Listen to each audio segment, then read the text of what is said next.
Falcon fans, and of course, those 5-9 Falcon fans. You already know what it is. You already know what it do. One time for the fan, we back, man. Talking Falcons football, Apple Why'd you have to throw the Podcast. record in there? I just had to. I'm sorry. Oh, You got to okay. start off the show a That's little new. different, I guess. Sometimes. Yeah. Gary's getting ready to beat me up. Falcon Oh, fans, hit that like no. shit. Got to I'm do just something different at least once in a while. I know everybody's used to the same old intro, so I had to switch it up one time. okay. But glad to have everybody here, man. Breakfast with One Time for the Fan, Apple Podcast, Spotify Podcast, Amazon Podcast. What else, T Will? Facebook, YouTube, Twitter, a little bit of everywhere, aren't we? Everybody. Everybody, everywhere. Everybody. Hey, shout out to everybody in Now, the chat.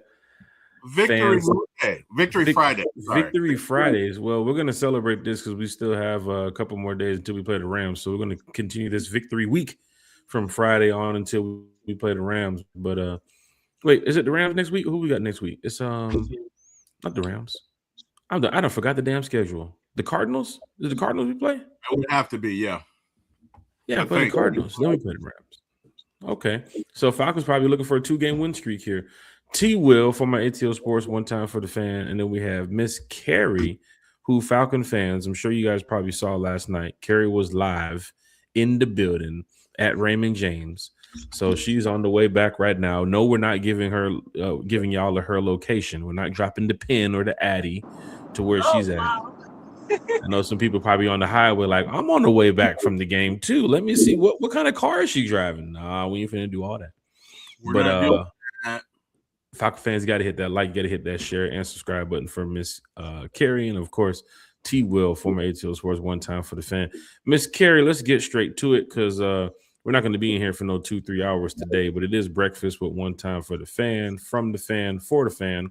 And on this Victory Friday, Falcon fans talking Falcons football on a Falcons Friday. Feeling good, feeling great. Fans are already here talking in the chat. Carrie, just give us your thoughts on last night, just the environment, not even getting to the game, but just the environment at Raymond James. Take a fan like me and T Will and some of the fans in the chat. Take us through there of the fans who couldn't make the game last night. We couldn't get to Raymond James. We didn't go to I'm Tampa. not gonna lie. Like, I was actually surprised how many Falcons fans I saw, not only there but at the casino. There was a good amount of Falcons fans out there repping our team. I know a lot of fans, canceled their trip after we, were no longer in playoff contention. But I actually was surprised. I saw a lot of fans there, which was good to see, and it was nice. I got to meet up with Karina at halftime, take a picture with her, so it was nice to see her. And honestly, that was the most packed out I've ever seen Raymond James, which was pretty cool. It was pretty full in there.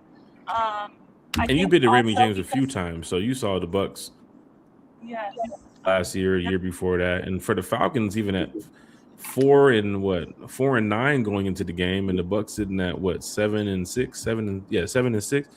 I mean, Tampa, outside of Tampa Bay Lightning and of course the Rays and so on, it's football season. So Bucks fans showed up, but you said there was a good amount of Falcon fans in the building. But then again, you got to remember the casino's right there. So, Falcon fans trying to gamble too as well. They trying to throw a little money out there and try to get a couple parlays. You know what I'm saying? So good to see that the Falcon fans showed up and showed out in Tampa.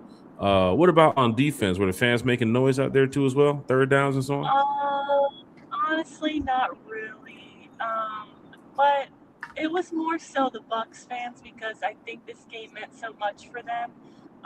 And they kind of have what we do where their players say, come on, Bucks fans, like, we need you to get loud. Like, they have that kind of like we do. So that they, hypes them up.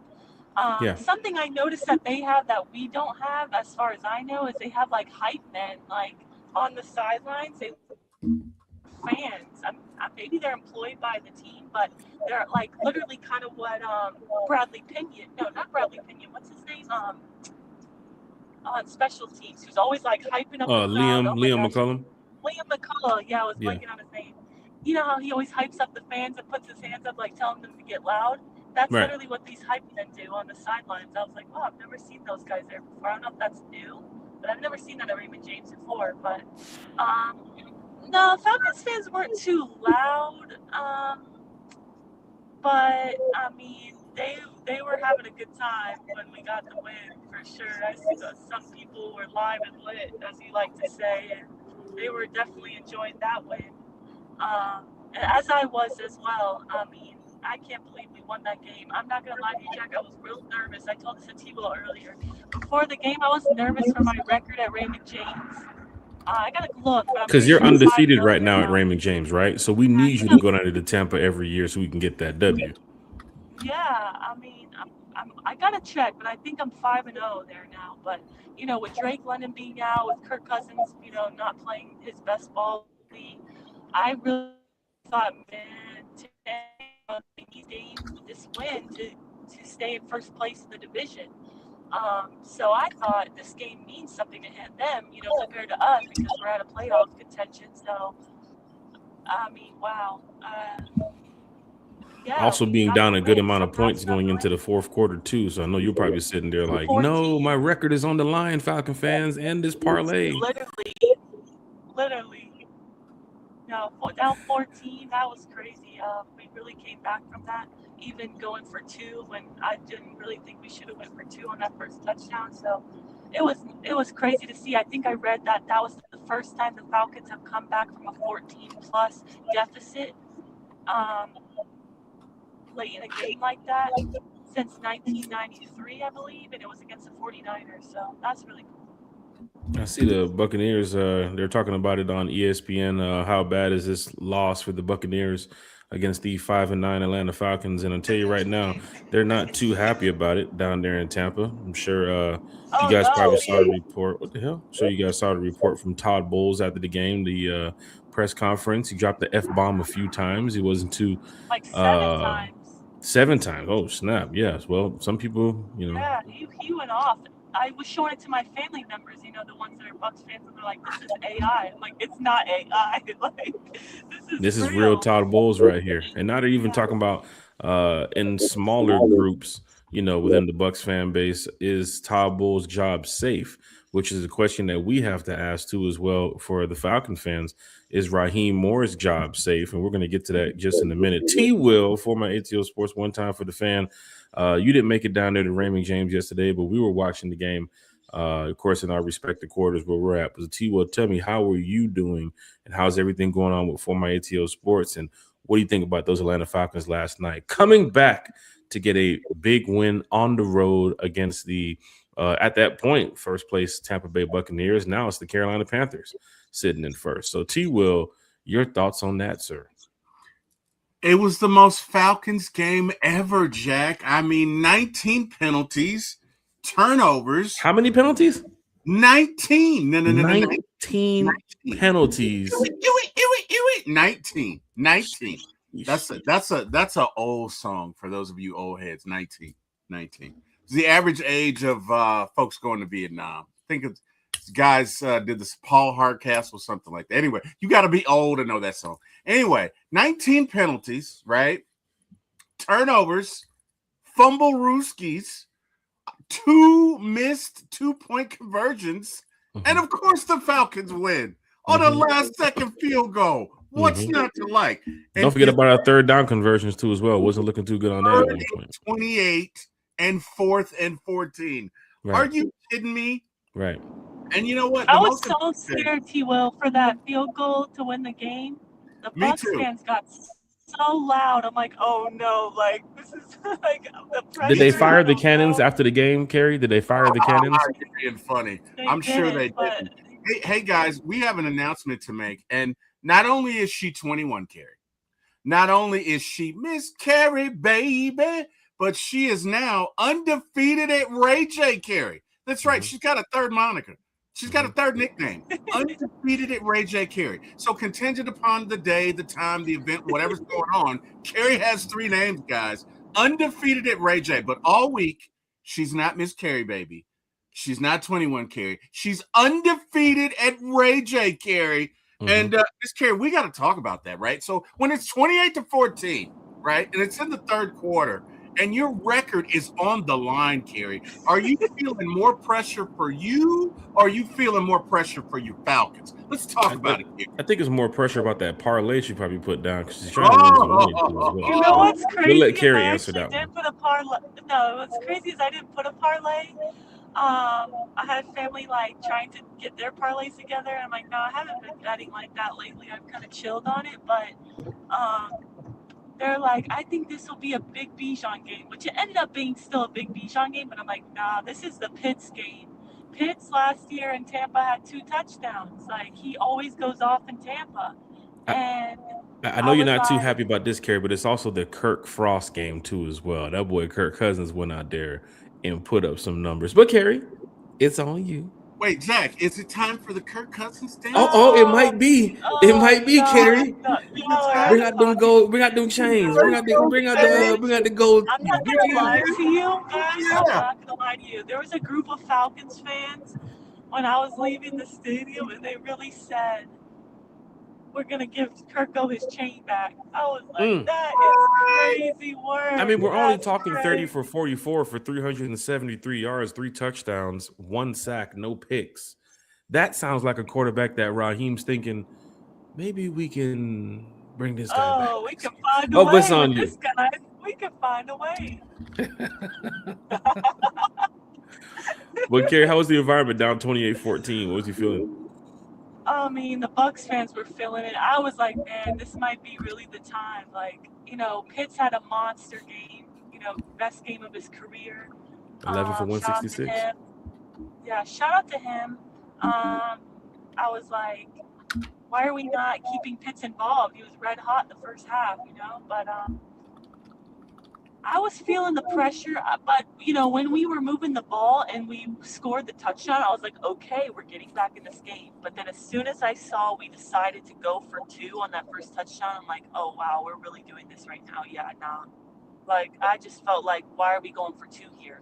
Like, right. For me, at least, it didn't make sense. But Raheem's probably going to say analytics tell you to go for it. But for me, I'm just like, why are we going for it? The whole stadium, everyone around me is like, what are they doing? Why are they going for it? You're down 2 scores, and there's still plenty of time left. I'm like, I have no idea. Like, this is my coaching experience, Yeah. So, yeah, I mean, I was worried for my record, but somehow, some way, we found a way. Hey, gotta find a way to win. Shout out to Miss Carrie. Shout out to Raheem the Dream Morris, or like my friend calls him, the Django.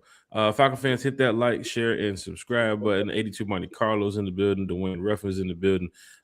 We got Maggie T Productions is in the building. Big shout out to the Ladybirds of AFN in the chat too as well, repping. Y'all make sure I go over there and hit that like, share, and subscribe button. You got Jay Black 142 early in the morning in the chat talking Falcons football with us, James.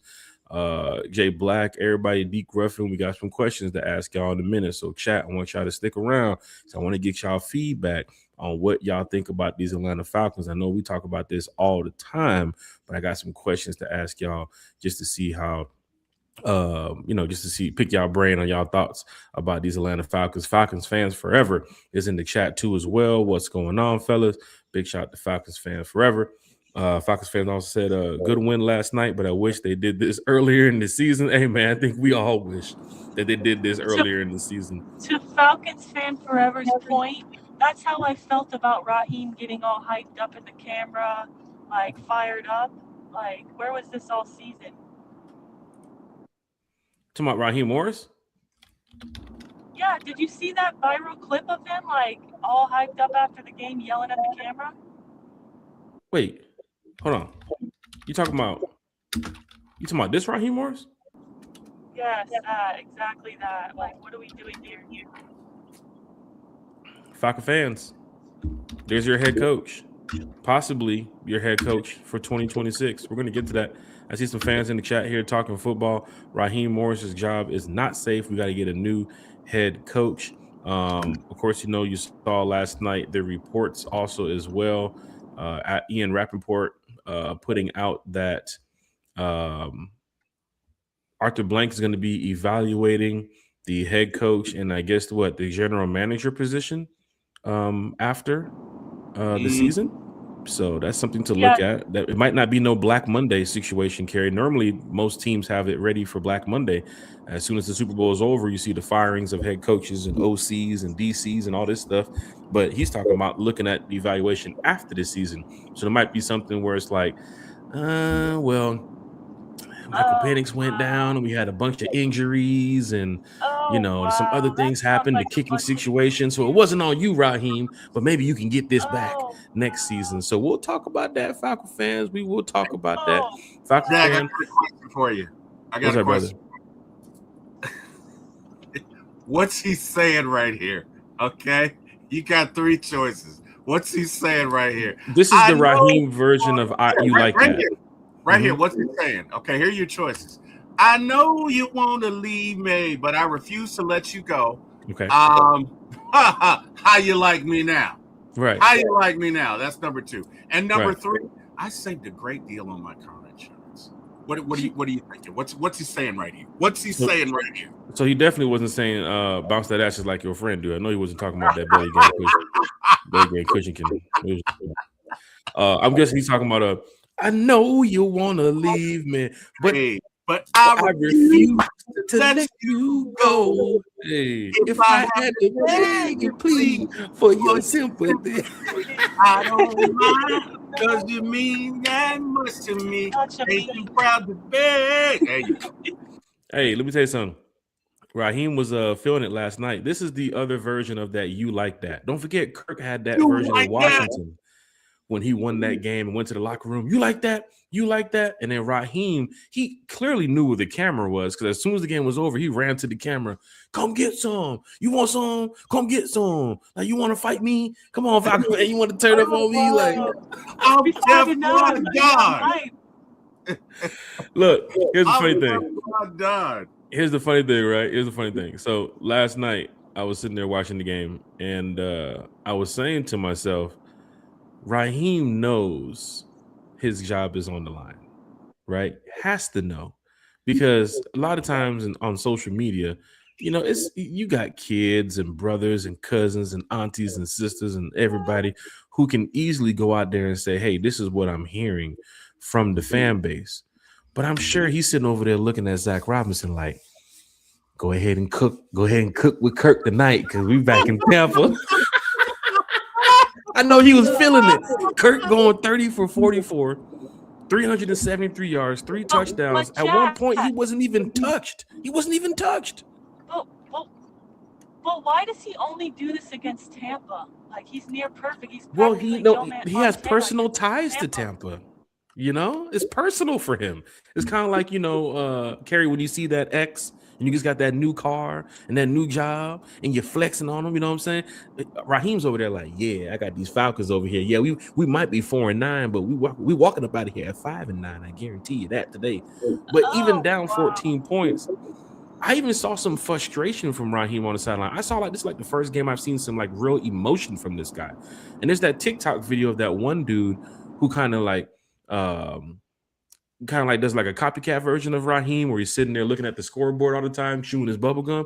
Yesterday, I saw Raheem fired up in a bunch of situations, but then it goes back to the locker room conversation last week where, we kind of heard if you don't want to be here, don't show up and all this other type of stuff. And you're looking at it and you're thinking, is Raheem's job safe going forward? I mean, we can talk about the stats with the Atlanta Falcons. I'm sure fans in the chat, we're going to get back to what you guys have to say too as well.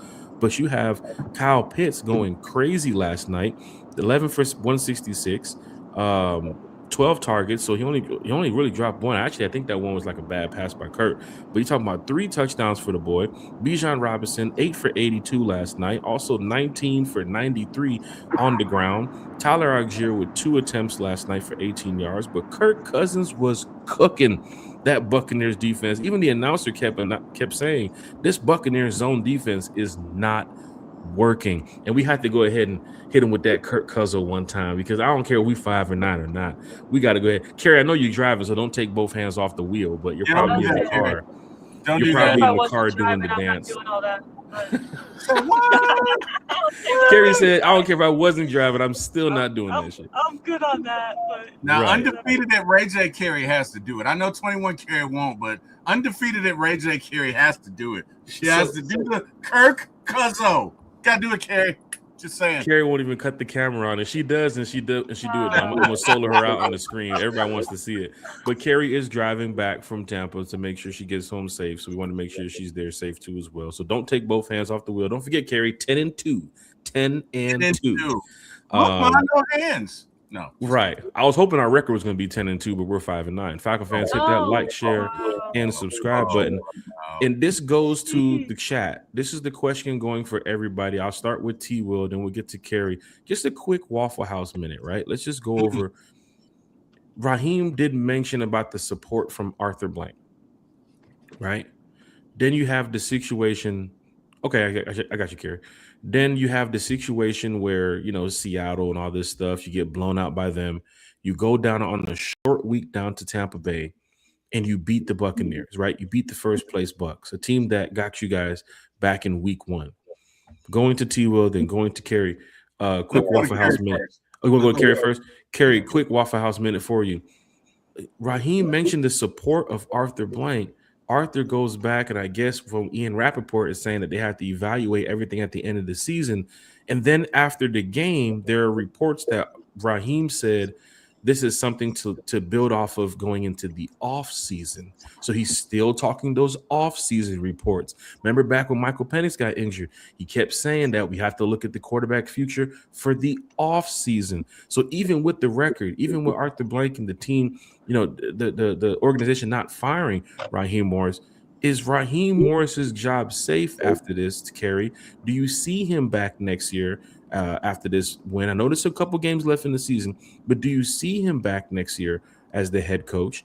And just what are your thoughts on the whole Raheem Morris coaching situation here, Carrie? I mean, I said this last week, I believe, like when we got blown out by the Seahawks, that if we are serious about wanting to win again and make the playoffs finally again, then we cannot keep Raheem as our head coach. Like, that's just my opinion. I feel like we've seen enough games, we've seen enough from him in 2 seasons now to see what he is as a head coach. I feel like he's gotten worse from last season to this season. I don't really see much growth. I feel like our team improved drastically. We're currently leading the NFC in sacks, 3rd overall in sacks. I just feel like the defense was the weak point last season, and then now special teams is terrible. Offense is terrible on 3rd down. You have all these, first round picks on offense, and you can't score. I just feel like his decision making, whether that be timeouts or in-game decisions or injury, talking about injuries or lack thereof, or hiring first-time coordinators, but yeah, we understand yes, where we're going. Mm-hmm. Yes, the coordinator situations, the coaching decisions, the Ike thing, the players. I just feel like, I'm sorry, like I've seen enough to know what it is. Like, I just think it'd be crazy to say, well, let's give him a 3rd year and see if it'll be different.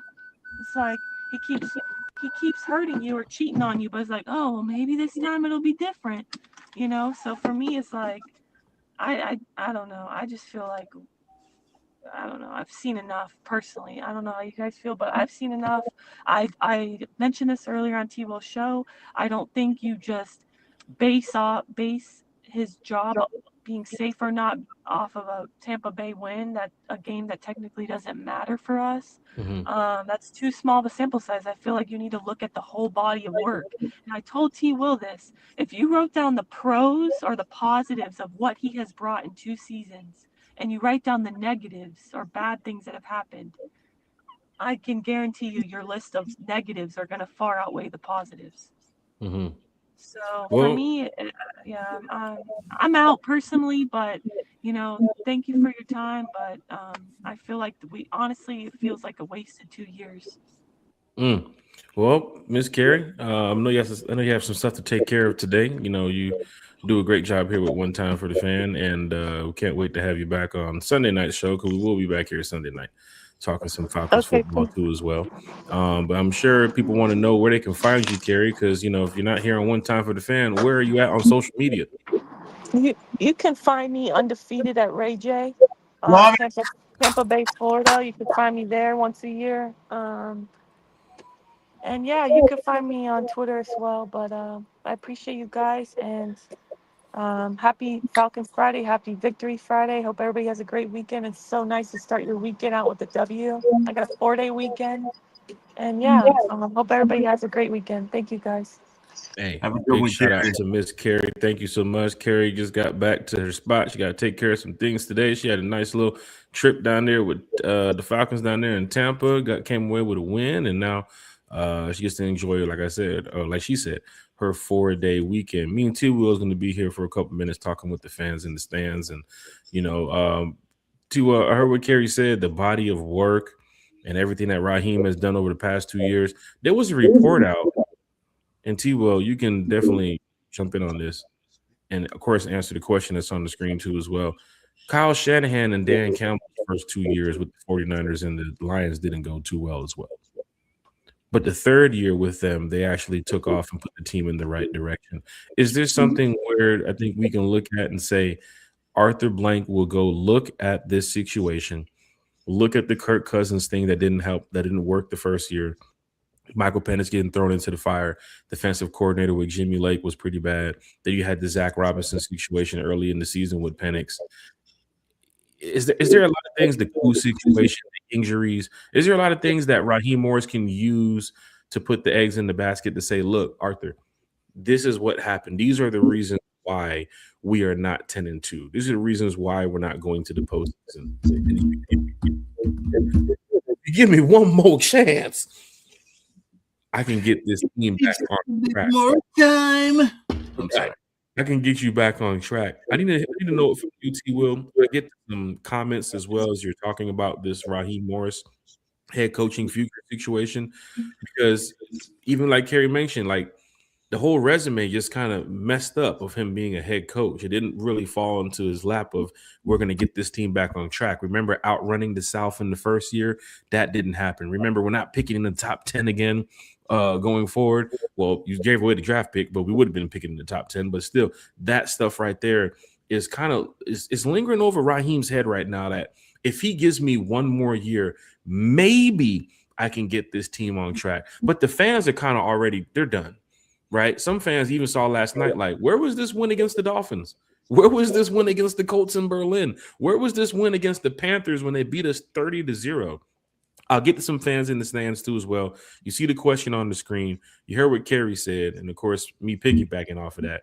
T. Will, former ATL Sports, One Time for the Fan. Your thoughts on Raheem Morris' future here in Atlanta? Chat, please chime in on this too as well. I'll get to your comments. T. Will.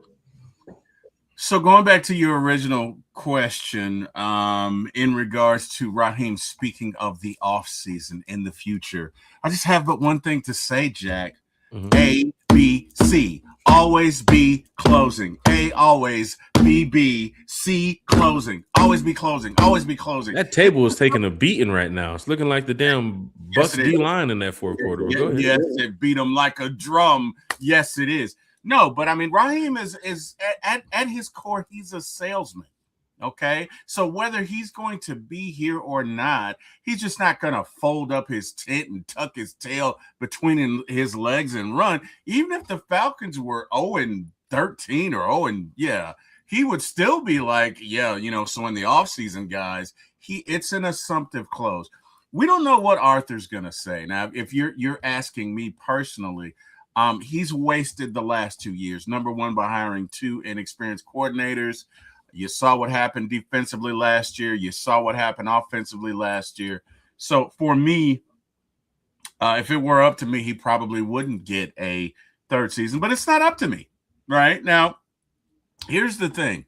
Even if the Falcons finish at 7-9, right, 8th year in a row we don't make the playoffs, can Arthur Blank sell this brand of Raheem Morris and our beloved Atlanta Falcons who will be sans or without Tyler Algier, potentially Kyle Pitts, Caden Ellis, and Divine Diablo next year. Potentially Jesse Bates too as well. And potentially Jesse Bates. You're telling me that he's going to sell this, because it ain't about selling to us right now. It's about those PSLs. So that we have Centennial Yards. They're doing a great job downtown with Centennial Yards. Maybe the fans can realize that their tailgating options are going to be changing too as well. Because in the future, what's going to happen downtown? You're going to get off that train or get out that Uber and go to one of these bars and lounges and restaurants before you go inside the stadium to watch the game. I'm telling you, they're going to do away with the whole tailgating experience eventually, the way they're going to remake and model this city downtown. So that's something to look forward to as well. But the old Atlanta ain't the new Atlanta. T. Will. Is that enough? Can you sell this to the Falcons fan base? And I'm going to say no. I'm going to say no. With I mean, and again, last night's victory was great. We had no business winning that game. No business. 19 penalties, turnovers, 2 failed 2-point conversions. What down the hell 14 at one point.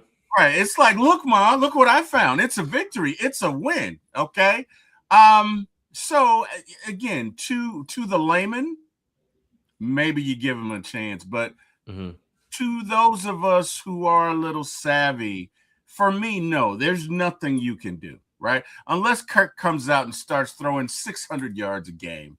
Bijan's running for 300 yards, and it's clear that they found something. And you feel that through some majestic miracle, through some cosmic set of circumstances, that these Falcons can come back next year and dominate. Maybe so. I just don't see it, Jack. So for me, I'm going to say too little, too late to ever try again. Hey, guys, so for you guys who don't know, I'm auditioning as the third singer for Southern Silk. So apparently, before you get to that audition, Big Little Country said his dog won't stop hollering ever since you hit that high note earlier. You might want to just tone it down a little bit. Not for the people in the chat. I'm sure the people in the chat love it. Send your super chats to T. Will's way. We'll make sure he gets to some singing audition classes somewhere in Atlanta. You know, Atlanta's the city of stars. So, you know, either he's going to end up on Love and Hip Hop or he's going to end up on VH1's goddamn, I don't know, Podcast Bros or something, some new show to probably think of. I just want to be a backup singer for Southern Silk, man. You know, I just want to be a backup singer. You gotta be careful because when you mention Southern Silk, Uncle Steve gets that. Hold on, did somebody just mention Southern Silk on a podcast? Let me find out who it is. Let me find out who's live. Then Uncle Steve jump in here and start. Oh man, start getting on people. Oh man, Falcon fans, you see the question. Confidence in me. He says you're not getting this Southern Silk like that, fam. Hey, wow, A1. I thought we were tight, man. We're going to the fantasy content creator playoffs in the fantasy league too as well. So I don't know if A1 made it. I got to play Debo Vibes, and I'm sure Debo Vibes is watching right now. He did put up a little bet. He inboxed me the other night and was like, "Hey, bro, I got a little bet for you if you want to run it." You know what I'm saying? I said, "Debo Vibes, bro, I'm sitting in third place. You sure you want to do this, my boy?" He said his team looking like they on fire for the playoffs. I said, "Bro, we gonna see. Go ahead and run that bet." So we got a quick bottle of alcohol. You know, he's a bourbon guy or a whiskey guy. And I told him, you know, I'm a big Tito's fan. So we got a little bet going on here, you know what I'm saying? But Debo Vibes, if you're watching, matter of fact, let me solo this shit out. I already know he likes to do his little edits and shit. Where my damn?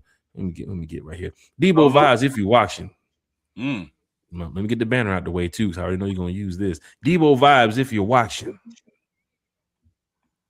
I'm gonna beat your ass in that fantasy. Oh wow! I'm telling you right now, I'm gonna beat your ass. Look into the camera, Jack. Hey, look into the camera, Jack. Give him the look. Show enough. Show enough. Remember, I told you back in week 3. Show enough. Who you with? Who you with?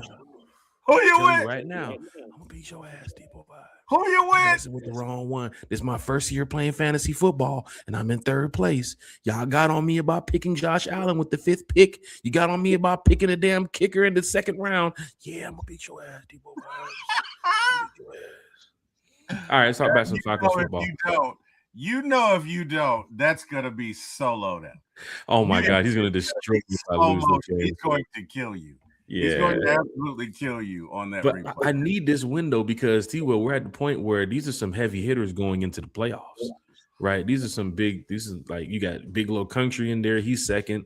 You got Bodie, who's been on the run since he started the league. I still think Bodie cheated when he put this league together. Don't want to mention too much about it, but big shout out to Bodie. 4-4 proof, man. They're doing the damn thing over there. They are. Bodie.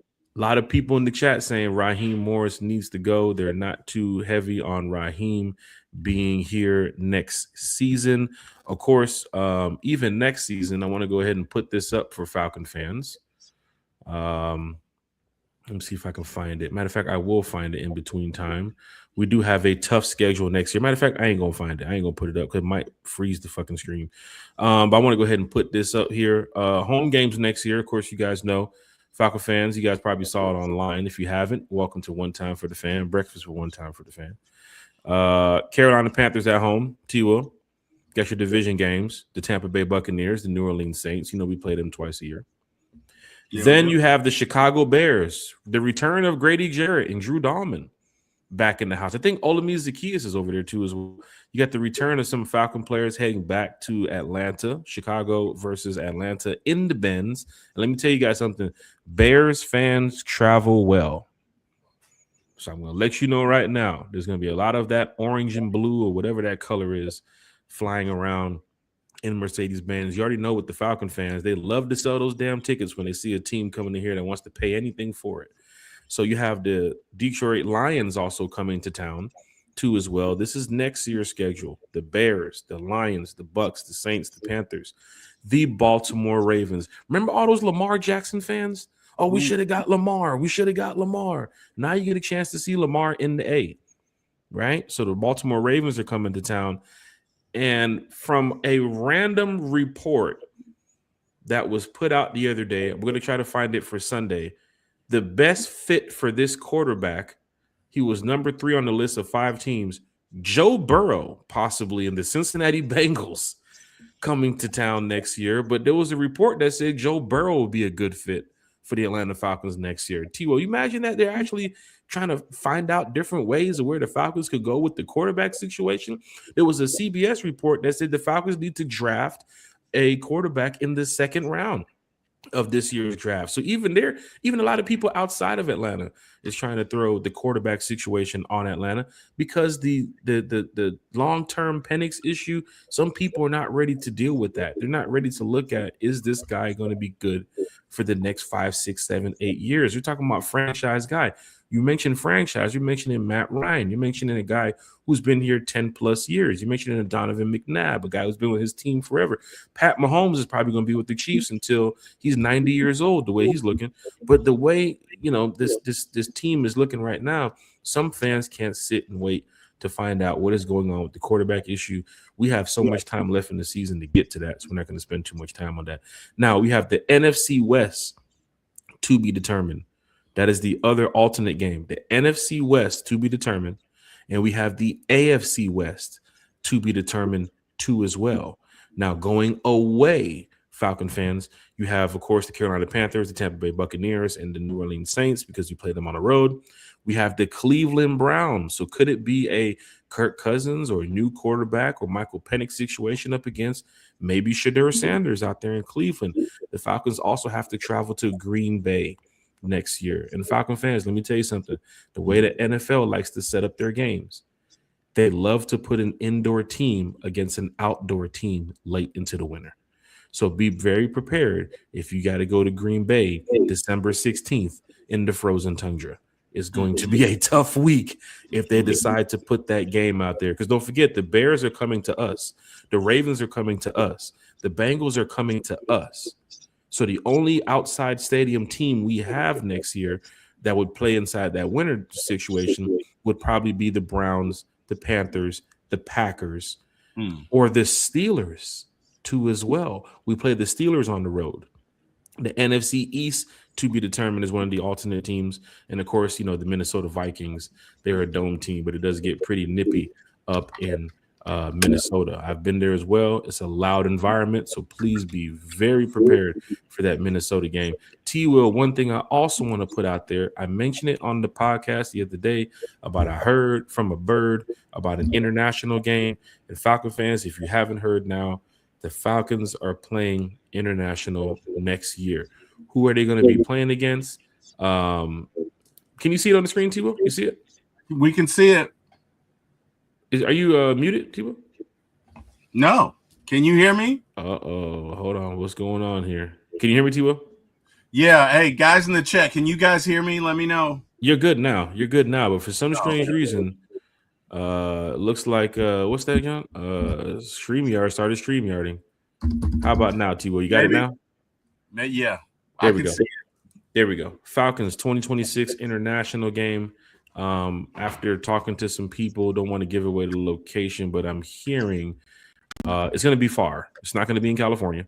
It's not going to be in, Alaska, but it's a place I think we've kind of thought about. We do have international marketing rights in, 2 different countries. So if you want to look into that too as well, Falcon fans, I put a post on the IG the other day. I think it's going to be against the Ravens or the Lions due to us being the home team this year and us getting the email so early as well. Remember last year, the Colts was the team and we had to wait to find out between 3 other teams. Is it going to be us? Is it going to be this team? Is it going to be that team?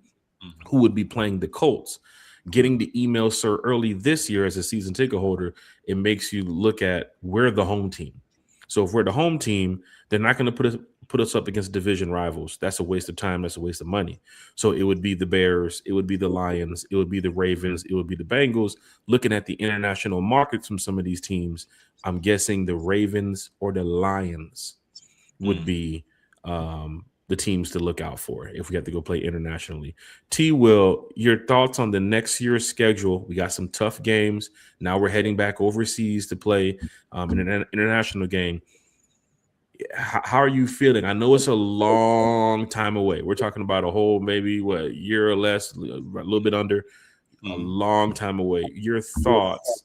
International game schedule next year, the Steelers, the Packers, the Panthers, the Vikings, the Ravens, the Lions, even the 9-3 Bears right now. T-Will, give us your thoughts on this schedule.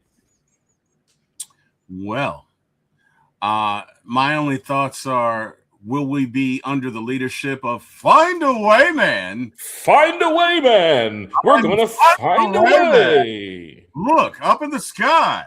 In Tampa, Raymond James Stadium, it's a bird, it's a plane, it's a Falcons loss. No, wait, it's Find a Way Man. And I got my trusty hoodie. You don't wear nothing else but them hoodies.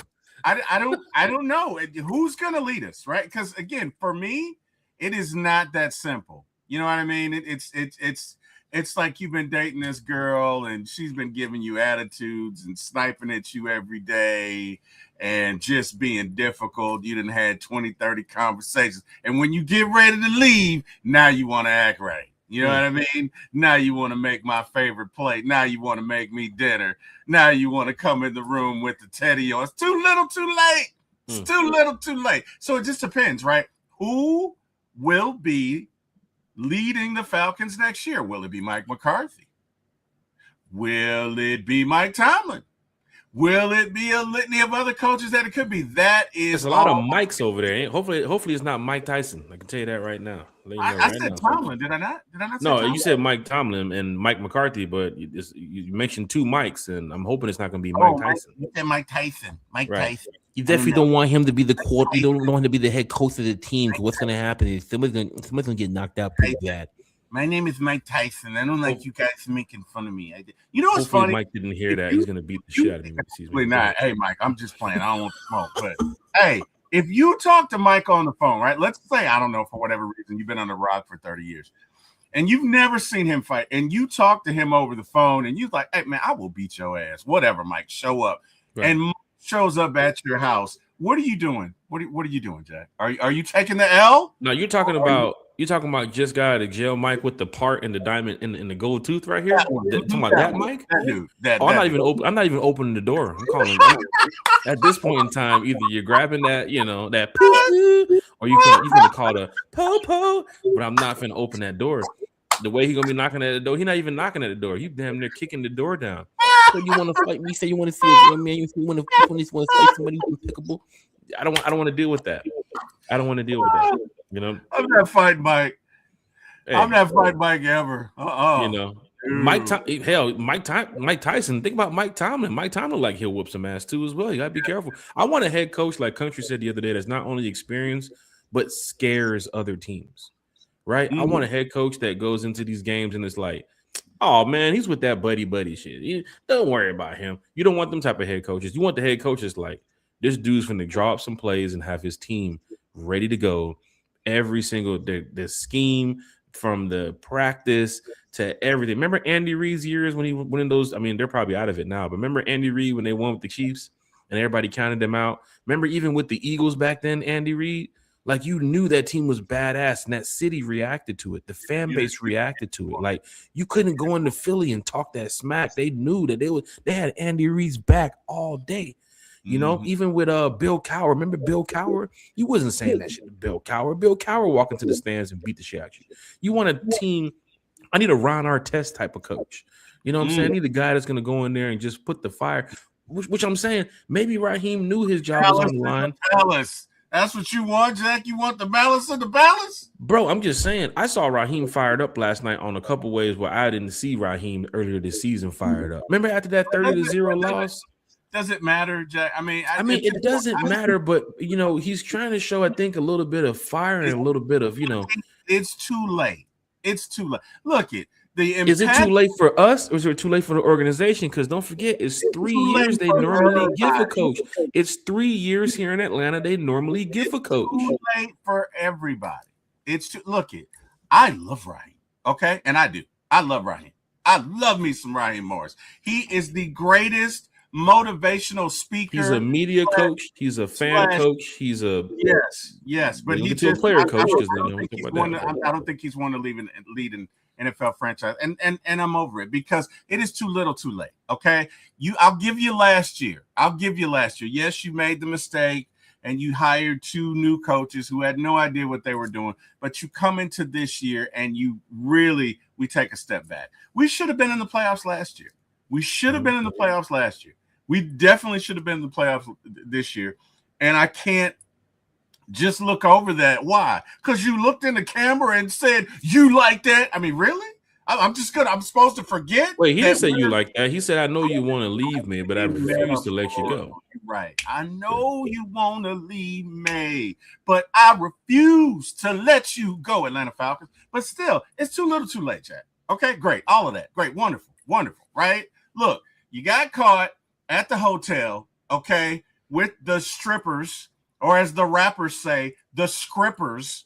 You got caught, okay? You can't come back outside your wife's window and be like, I love you. It's not going to matter. You can have candy, cake, flowers, violins. You did the deed, buddy. You got to pay the price. It is too little, too late for Raheem. We need new leadership. We need a quarterback whisperer who can come in here and whisper in Penix's ear, hey, you need to get your ass up under center, sir. We need so too much. Many times Zach Robinson does not even notice that Penix is on the field. Like, Penix looks back and be like, oh, you're the quarterback? My bad, man. Come on over here. Let me show you what these plays are. Hey, look, it's too little, too late. Now, will they do that? Ultimately, that's up to Arthur Blank. But one man's opinion, it's too little, too late. Because, again, Arthur Blank was not the greatest coach, but he really did not have a roster. In my humble opinion, and this podcaster's opinion, Arthur Blank did more with less. Raheem was given everything, and he did less with more. And we just can't look over that. Why? Because you committed 19 penalties and won? No. And then he found the first camera. He knew that camera was there. It's kind of like Jeopardy when, you know, I'm over here. I'm over here. All right, good. He already knew that camera was right there.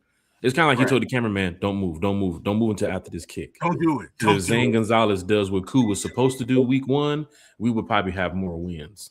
But Falcon fans, hit that like, share, and subscribe. Don't leave. Don't leave. Falcon fans, we can talk to some Falcons babies. That would A1's the forever say you're not getting in the Southern Silk like that. You might want to keep trying, my boy. This is you're such a hater, A1. Stop it.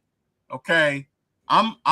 I'm on key in another universe, not this one, but in that universe, they love to hear T. Will say. So whatever, okay? Falcon fans. One time for the fan. Of course, it's breakfast with One Time for the Fan right now. Falcon fans talking Falcons football on a Falcons Friday, on a victory Falcons Friday. So it's feeling good. I know we're 5-9. I know fans are looking like, what is happening this season? But guess what, Falcon fans? We're always going to be Falcon fans forever. So, we have a lot to talk about here on the channel. Shout out to everybody in the chat too as well. The fans in the stands are going in right now about the Raheem Morris coaching situation, a question that we asked earlier. And a lot of things play into this with Raheem Morris. And I have another question to ask the chat. I have another question to ask you, T. Will, before we start getting ready to wrap it up. We went over the Falcons' big win in Tampa last night. Raheem mentioned that he had full support from Arthur Blank in a previous interview. Of course, the head coaching situation in the future of Raheem, we went over to as well. Next year's schedule, we touched on that a little bit. The international game. T-Will, what are you thinking right now? Because we have marketing rights in London, in Germany. We played in London 2 or 3 years ago. We played in Germany as the away team last year. What is your thoughts? We did get the email early this year because it's looking like we're probably going to be the home team. I'm going to give you 3 spots. Mexico City, London, Germany. Where do you think the Falcons are playing next year? I'm going to go Germany. Wait, we played Germany this year, right? We did as the away team. Yeah. So it's tough to market when you're not the home team. Yeah. I'm going to say Germany because we went to London a couple of years ago. So I'm going to say Germany. And we did go to London as the away team, went back as the home team. So, of course, with the international marketing rights, I'm going to have to say Germany too as well. I do think we're heading back over there. Big Low Country. Remember I told you last year, he was like, oh, man, you missing a couple weeks ago. You missing Berlin? Yeah, I'm missing Berlin, but I'll catch it again next year. Because if it's not Berlin, it's probably going to be Munich. But we're going to be playing overseas too as well, Falcon fans. So just be prepared for that. Smooth C, A1 Forever is in the chat. 82 Money Carlo, Falcon fans forever. Eric Z is checking in the chat. Sterling Woods, big shot to Sterling Woods in the chat. Who else we got? Yeah, Hunter's in the chat talking Falcons football with us. James O is in the chat talking Falcons football with us. Jay Black is here talking Falcons football. So it's great that the fans are chiming in. And if you haven't been to our YouTube page, please head over to YouTube. As you can see from the subscribers and the videos and everything, we built this channel off just going live. Like we don't do too much of the other type of content to put out.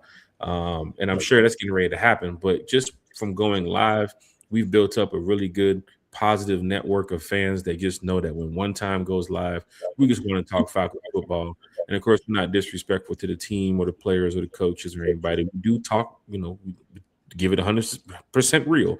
But we're not going to be, the ones to bash the players and all that type of stuff. We have player family, and some of the players even do watch the podcast. We don't want to make sure they look at this and say, hey, man, you guys are being negative or rude. Because I'm sure the same thing we talk about, the players talk about. Same thing we talk about, the coach talk about.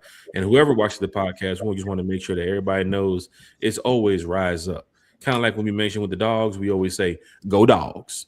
Go dogs. So it's going down in a major way. Jay Black's in the chat. Zach has to go. We played a divisional rival last night, and those games are always contentious. We play the Cardinals and we'll look awful. I think we go in there and smack the Cardinals. I honestly think we go in there and beat the Cardinals, go on a 2-game win streak. And here's the funny thing.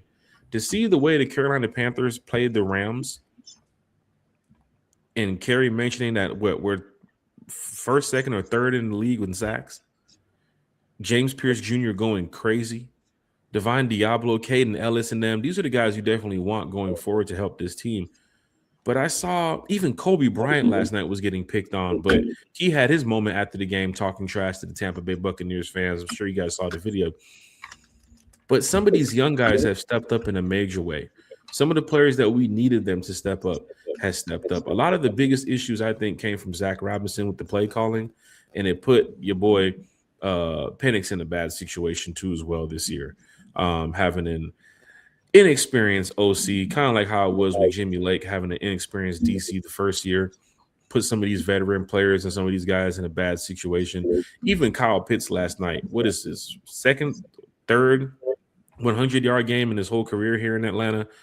I can't remember first, but probably even his first. He had one back with Matt Ryan. But it's sad because Penix is going on his what? 6th quarterback? Not Penix, Pitts. Kyle Pitts is going on his what? 6th quarterback? Right? I mean, he had Matt. He had Taylor Heineke. He had Desmond Ridder. He had Marcus Mariota. He had Michael Penix. He had Kirk Cousins. He's going on his 6th. And if it's not next year, he's probably going to go on his 7th if they decide to bring in another guy. Right? So it's kind of disappointing that we owe Pitts an apology for this because maybe Pitts wasn't the problem like fans think. That is the Kyle Pitts that you want on your team next year with a real OC, with a guy that can come in here and say, oh, I got this whole playbook for Michael Penix. Oh, I'm sorry. I keep saying Michael Penix. I got this whole playbook for Kyle Pitts. Here you go, Kyle. I got this whole playbook for Bijan Robinson. Here you go, Bijan. And to see fans mention trade away Bijan and Drake and get these picks and trade value, man, stop it. You're going to take half of the fan base with you.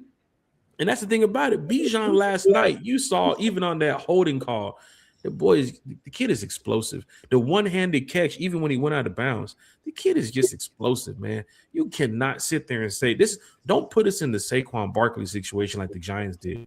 Do not speak this stuff on social media about getting rid of Bijan. We need to get rid of Drake. We need to get rid of, man, y'all need to chill on this shit. These kids, I keep saying kids like I'm talking to my middle schoolers. These dudes are giving their all. They're giving their all for a 5-9 team. You should be sitting there. T-Will says, Bijan Robinson is him. Just want to put that up there for all the Falcon fans in the stands. Just saying, he's him.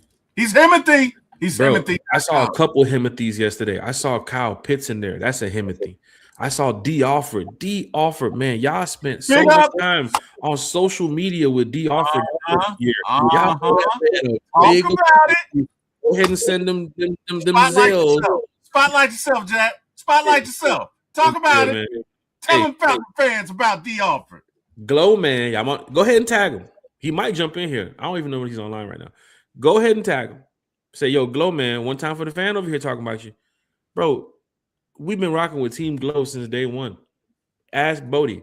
When he was signed by the Falcons, undrafted free agent, when he was over there trying to get a contract with the Falcons, trying to make the 53-man roster a couple years ago, we were sitting on that hill in Flowery Branch yelling out, put D. Alford in. Put that boy D. Alford in the game.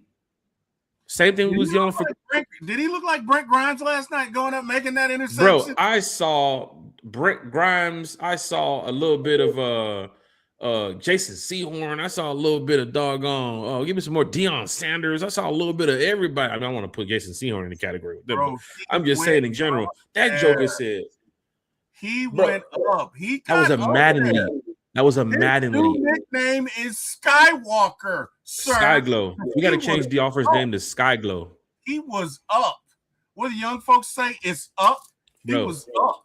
Okay. Bro.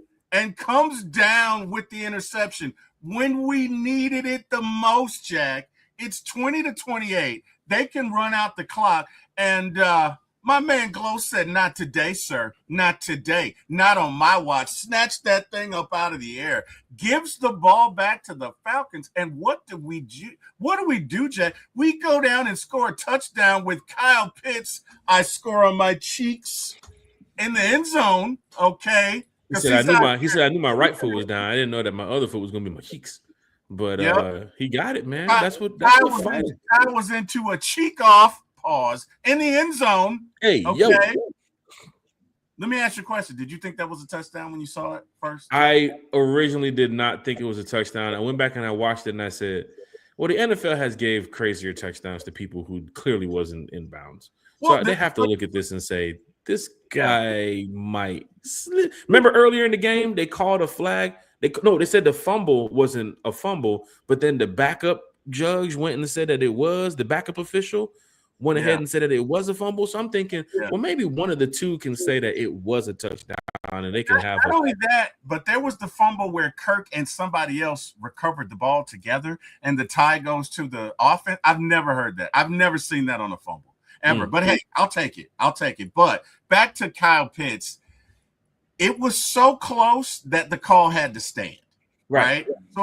So here's the thing. If they'd have called him out of bounds, it would have stayed out of bounds. But because they called him inbounds and everything was inconclusive as far as which got there first, the chicken or the egg, the cheek or the elbow.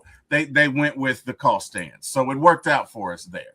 Yeah. But of course we missed the 2-point conversion. And what happens, Jack? Because I'm thinking there, our goose is cooked. We're done. Carrie's record is over. She's no longer going to be But she was still sitting in her seats, though. She didn't get up and walk away. She didn't get up. Was still sitting in her seats.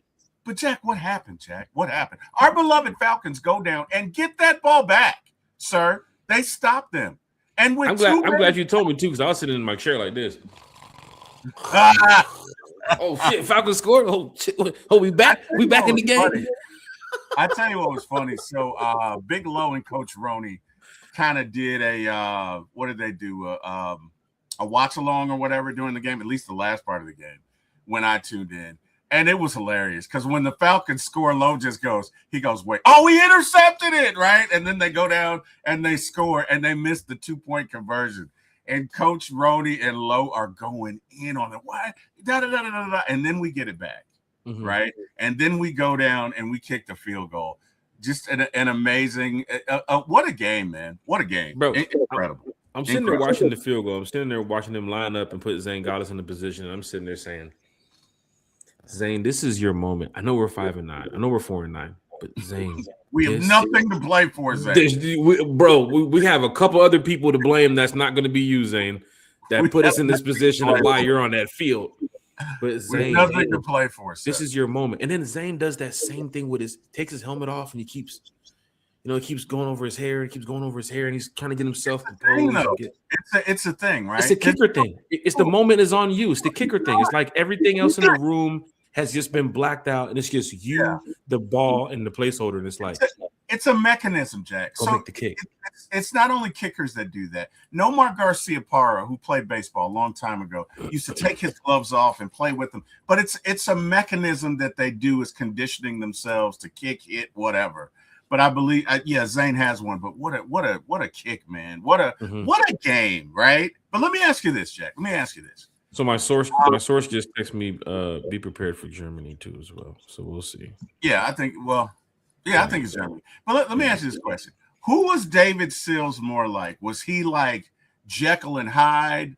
Was he like Wrong Way Robinson? Or was he like Lucas? Remember Lucas from that childhood after school special with Corey Haim where he's the kicker and he sucks? And I think he kicked the winning field goal or whatever. He does something for the team to win. But, oh, my God, man, David Sills is wide open. He could not be any more wide open. He was so open, right? He's wide open. And it's like I'm watching. I'm like, look, oh my God, it's wait, what? Look, I'm gonna say this, and I'm sure other people probably said it. I'm sure people in the locker room probably said it sideline. However, you saw how fired up Kirk was. Even Kirk, this is the team that's 4-9, and so many people were fired up yesterday. Raheem fired up. I saw Jeff Ulbrich fired up. I saw Kirk Cousins even mad about the 2-point conversion and which route was supposed to be ran. And he's talking to the wide receivers, and then Stills misses the catch. But Shannon Sharp tweeted out, where did you learn to catch like that? Right. Who told? What in the hell type of Kevin Hart shit? Man, if you don't catch that goddamn gone ball, boy. But then again, I'm thinking, if that was me out there, and it's a touchdown, bro. If that was me out there, I would have one-handed it. I'm wide open. Oh, this is my moment. Oh my God. So maybe David felt like, hey, this is my moment. You know, the crowd's jawing at me. Of course, when the ball's going to you and you're wide open, you hear fans, you're going to drop it. You're going to drop it. I'm going to catch it after I drop it. But here, Falcon fans, this is the crazy thing. I said it. I tweeted it out. You had wide receiver troubles damn near most of the season after the Ike Hilliard thing. Drake London shot out to Drake. You know, the Mooney situation. Kyle Pitts getting back on track. You had that dude, Chris Blair, sitting over there on the sideline. Chris Blair balled out all preseason. Fans was talking about Nick Nash since he was brought here as an undrafted free agent, sitting on the practice squad. Why are you sitting there bringing in people that fans are like, what? That's what I'm tweeting about. Why even keep Chris? Why even do that? Why even keep him? Put Chris Blair. I know he was elevated, but you had Chris Blair on a couple decoy routes yesterday. That could have been Chris Blair's moment. I guarantee you he would have caught that. Mm-hmm. I guarantee you Chris would have caught that. Why even have Chris Blair on that? You're not going to use him. You're not. You're clearly not, right? So, I mean, at this point, just let him go so he can go be a star somewhere else.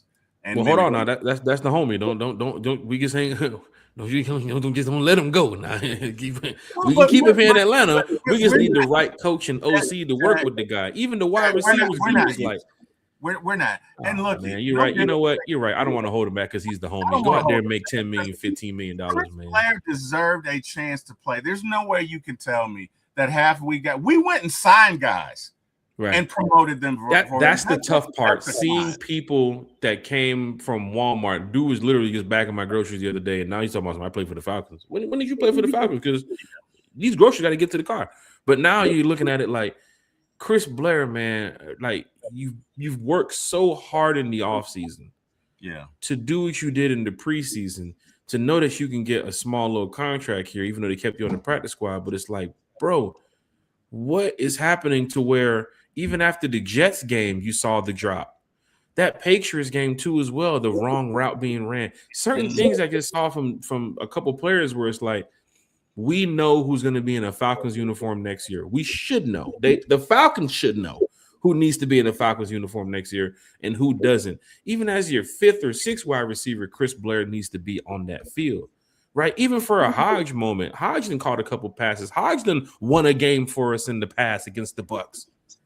It's a couple of things I'm looking at as to why are they doing that. Maybe TJ said something about it. Maybe there's other assistant coaches or people saying something about it. Like, how did these dudes get the call up? And one of your best receivers who had a good preseason and it was grinding all offseason does not get the call up that early in the year. You got the man wearing shorts and a hoodie walking on the sideline. And shout out to Kobe Bryant too as well. Kobe Bryant getting a chance to get in there last night. I know fans were ranking on Kobe all night. Oh, man, Kobe need to get up out of there, man. You played up against Mike Evans, man. You need to get up out of there, man. It's looking tough for Kobe. Well, that's how you learn. Mike Evans ain't going to be in the league all season for the next 5, 6, 7, 8 years. Some of these young guys, Godwin is going to be there for a couple years. That Ezebuka guy is going to be here for a couple years. These are the guys that if Kobe is here on the Falcons in 2028, he might be going up against. So don't wait till 2028 to play him. Put him in the game now. And sure enough, he did have tackles. He did have a couple stops. His energy is what he won. That was that Frank Darby energy you got from Kobe Bryant that people wanted to see on the field. They just never put Frank Darby on the field. But now you got Kobe Bryant out there. And, of course, the name Kobe Bryant. Put the kid out there and let him play. The man could be, he the next Deion Sanders, man. You never know. But this kid. No. No. Yeah, we ain't going to say that. Deion wasn't doing it like that. Yeah. I mean, Deion wasn't getting, there's some tough times. Let's just leave that right there. It's okay. Right. Other than that, you've had a clean show. We're just gonna, you know what? We're gonna take that out after we edit it. But just leave it there. So, it's man, Matthew Bass is in the chat. Rise up, fellas. He said we're gonna take that out after we edit it. That's right. We don't want to compare this to. There, Kobe probably watching the podcast. Hell yeah, be the next 21. $1 million chain on. You fit in the Matthew Bass in the man. 50 said, just waking up. Has Rob been fired yet? Bro, we on victory. Not yet. Sheesh. Not yet. 50's like, what is going on, man? He said, y'all seen right here. Still folded.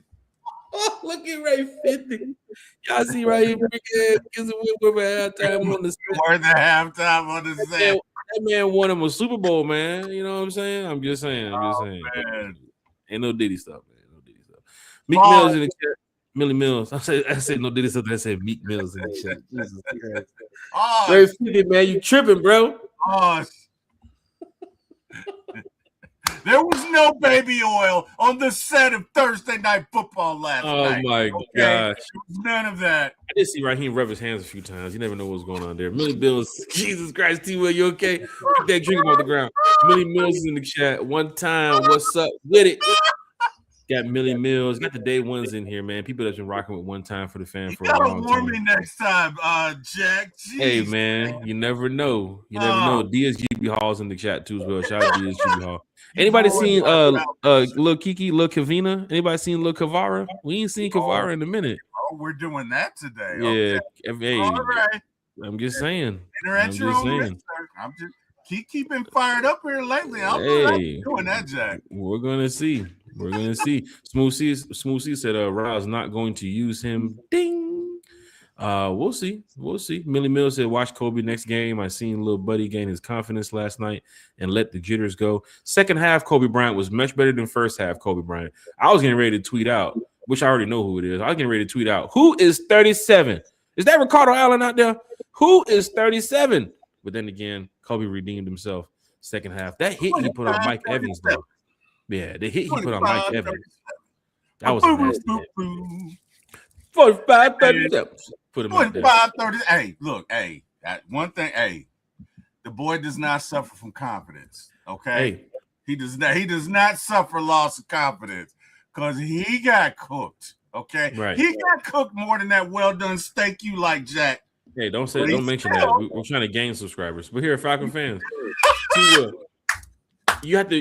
Everybody has to admit this. All cornerbacks eventually get cooked. Not right? Like that, Jack. But in his defense, Evans is a Hall of Famer. But it wasn't. Sometimes it wasn't just Evans, though. Mainly, it was Evans cooking. Mainly. But there was he was 6 for 135 at one point. Held his own against others. Okay. But Evans was like pulling out every trick in the book. So, but all cornerbacks eventually. Evans got AJ a few times. Go back to a couple years ago. AJ kept, but AJ. DeAndre Hopkins got AJ a few times, and AJ's our best corner. Mike Hughes gets it too as well. Remember in Minnesota last year, Sam Darnold was just letting everybody just cook our cornerbacks in our secondary. It doesn't matter who it was, but every cornerback eventually has their moment where it's like, damn, he got me on that one. It happens. The linebackers too as well. Damn, I had that tackle. The defensive end on the damn left tackle or right tackle. Damn, he got a good block on me. Everything, running backs. Damn, I almost had that lane and they closed that gap. Every player gets damn, that just happened to me. You know who didn't get cooked last night though? Big Low Country. Them boys from not him either. He never got cooked. But I tell you what, that Jalen Walker and that JPJ. They did. James Pierce Jr. was doing damage yesterday. Lakel London, and I gotta give a game ball to Jeff Ulbrich too as well. Jeff Ulbrich was dialing up some defenses on Baker Mayfield because they know that Baker likes to escape the pocket. The Caden Ellis third down play in the first half, when Caden Ellis was faking like he was getting ready to go out and run with the running back and just sat there and played spy. Sure enough, where did Baker Mayfield go? Landed up right in the hands of Caden Ellis, right to the ground. And Baker looked, and then Caden Ellis looked at him like, "Yeah, I'm talking that shit. Yeah, you already know." Here all day, bro. I'm here all day. But the thing about it is, he was getting swarmed from Walker. He was getting swarmed from Pierce. He was getting swarmed from Dorless. Yeah. And I'm looking at Jeff Ulbrich like, bro. And guess what? They got there sometimes with 4. They did. Oh my God, the pressure was there. The pressure was there. Get there with 4. They did. Look, this Falcons rush is coming. And I tell you what, that Brandon Dorless, sir. Brandon Dorless, he's somewhat of the future. You know who's the player that's slowly starting to move, like not down in the ranking system for me with a player, but I mean I'm not hearing over the weeks too much Rook Aurora, man. Not hearing too much Rook. A lot of Dorless has been popping up. A lot of James Pierce. A lot of Jalen Walker. I know Rook is out there doing his job. He might have packed a couple of balls last night. I think he paused. Hey, yo! But I'm just saying in general, like he had a couple of deflections, a couple tip passes, tips. Yeah. I think. Here's the one thing: when you go into this offseason, Falcon fans, we're gonna do our draft notes later on. I'm looking for a plug and play type of Vita next season. If you can do that with Dorless if you can do that so much with Dorless and Rook out there, just imagine if you get you a butterball in the middle. Oh man, I ain't talking about no. I'm talking about like young Grady Jarrett, not Grady Jarrett when we get ready. But I'm talking about a doggone Hummer. I'm talking about a doggone Escalade in the middle. My mother would say a mine. That's not a man. That's a man. You know, we're from Alabama. That's a mine. Hey, and the way it's looking, Jeff Ulbrich might be back next year. So maybe Jeff Ulbrich's over there thinking, boy, if I had me a goddamn butterball in the middle that just wakes up and eats well done steak for breakfast, lunch, and dinner. I'm telling you, man. Mafia Turner Diaz is in the chat. Carlos said T will log the bleep off. Christy Lewis is in the chat. Ladybug AFN's in the chat. DSGB Hall said, Lil Kavina is still asleep. Rough night for her.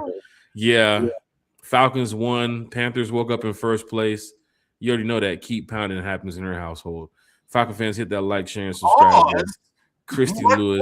What are we doing here? Oh, that's you already know them jokes. She brings them jokes to me. We bring them jokes to her. What are we doing, Jack? You already know what's going on over there. Oh man. She waking up to breakfast in bed and then neck bone in bed. Christy Lewis said Kobe got tired of Evans. Sheesh. Kobe went over there as breakfast in bread.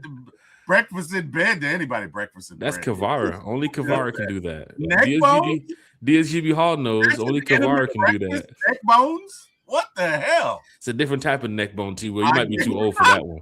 Christy Lewis is in the chat. Lady Bird's at AFN's here. Mafia Turner Diaz in the chat. CB better than Hughes. For real. Hughes would have felt like he did for the Jets. Hey, man. We'll find out what Hughes' future looks like with Atlanta.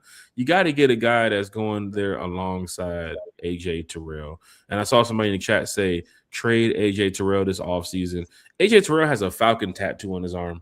You're not trading that guy. He's not probably going anywhere. Yeah, he doesn't seem like a player that wants to go get a Carolina Panther tattoo right after that. He seems like a guy he wants to be from Atlanta, plays for Atlanta. He'll probably retire Atlanta. Same like Jake Matthews. I know he had 2 penalties last night.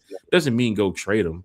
Like Jake Matthews is one of the best consistent offensive linemen we've ever had in quite some time. Wait. Now, Jake is getting to be a little old, but Jake is holding his own. If Jake was Jalen Mayfield type of progress, you get him out of there. But in fairness, and the announcers did key on this last night, there were a couple of double team blocks with Kyle Pitts where Kyle just touched the guy and vanished, and Jake had no choice but to. So there were a couple, because I think Jake might have had 3 penalties like that. But at least Jake walks over to Kyle and says, "I know you don't block much, but this is what I need to do. This is what I do." Kyle, what the hell? You just left me on an island over there, and the fans are watching. I'm in my damn 17th year here. Like, you know what I'm saying? Nah. Kyle was like, "I got passes to catch, Jake. Okay, I'm out here doing my thing. Okay." We got a Panther fan in the building. It might be Kev. As a Panther fan, we thank you. We told Bryce to stop bullying y'all in the future. Yes. If you could tell Bryce next year to throw us 5 interceptions and fumble the ball 5 times, we greatly appreciate it. Okay, we're sick of losing to Bryce. So whatever you can do, you know what I mean? We did you that solid. Now you do us that for next year. They beat us at a bad time right now. I mean, what can I say? I mean, can't go over there and tell little brother, you know, eventually little brother grows up and tries to fight big brother. This year, is he little brother now? I'm just saying, this year, this is a fair question. The Carolina Panthers will always be little brother to us. Okay, just because Big Brother was injured and couldn't use his arms this year didn't mean he couldn't fight back. That was the problem. Little brother was over there throwing them jabs like Mike Tyson's Punch Out. But you know, we're over there. We're in the cast. We got the whole. You know what I'm saying? We're sitting in the hospital room. We can't move. Little brother comes there, beating us up. We're calling for the nurse. We can't do nothing about it. But I guarantee you next year what's going to happen, you're going to have to see Big Brother again. And Big Brother's coming out there 100% full strength, ready to go. I hope so. I'm sick of hearing them in the chats, man. They've been obnoxious. So Panther fans only show up when they win. Otherwise than that, it's like they may just win the division this year. If they win the division, hey, congratulations to them. Eventually, you know, all teams will win the division in every division. All teams will win. Look at the Jags. We have the Jaguars fan back in the chat. He wasn't saying shit last year. Where was Jarnell last year? He wasn't saying the Oh, wow. You're getting everybody today. Where was Jarnell last year? Now he's back in the chat with the Duval. He's dropping Duval in the chat. Oh, wow. Just admit it. You've wanted to say that for a while, haven't you? I'm just saying. You've been holding on to that one. I mean, we're 5-9. I've been holding on to a lot of things, man. I'm really upset. But y'all got it. Hey, look, my boy, where he at? Legend has it. Y'all got it. If y'all got to go out there and beat the Bucks and beat the Dolphins, hey, y'all got it. That's going to be interesting. I don't know. So who do the Panthers play Sunday? I think they play the Saints Sunday or the Bucks. The Saints, Bucks, or somebody. No. The Bucks just played us, so they can't play. Oh, they play the Saints. They play the Saints Sunday. Where are they playing them? They playing them in Carolina or in New Orleans? I think they play in New Orleans. I honestly, you know what? I haven't even paid too much attention. After we went 5-9, I really don't even care about this damn division. Let me go see. I know this Panther fan is like, hold on, I got you guys. I got the schedule right here. They play in New Orleans. And let me tell you something. I don't care if it's 3-10. It's gonna be loud in that damn building. It is. I just came from New Orleans a couple weeks ago. I go to New Orleans damn near every year for that game. Let me tell you something. They don't care what the record is. They don't. Be loud up in there. They really don't. Hey, Mafia Turner's in the chat. There's gonna be a lot of contracts up this year. Definitely a lot of contracts up. Excuse me, at the end of the year. So be prepared for that too as well. Ray 50's in the chat. Ulbrich needs to be the head guy next year. I don't want to lose him. I don't want to lose him.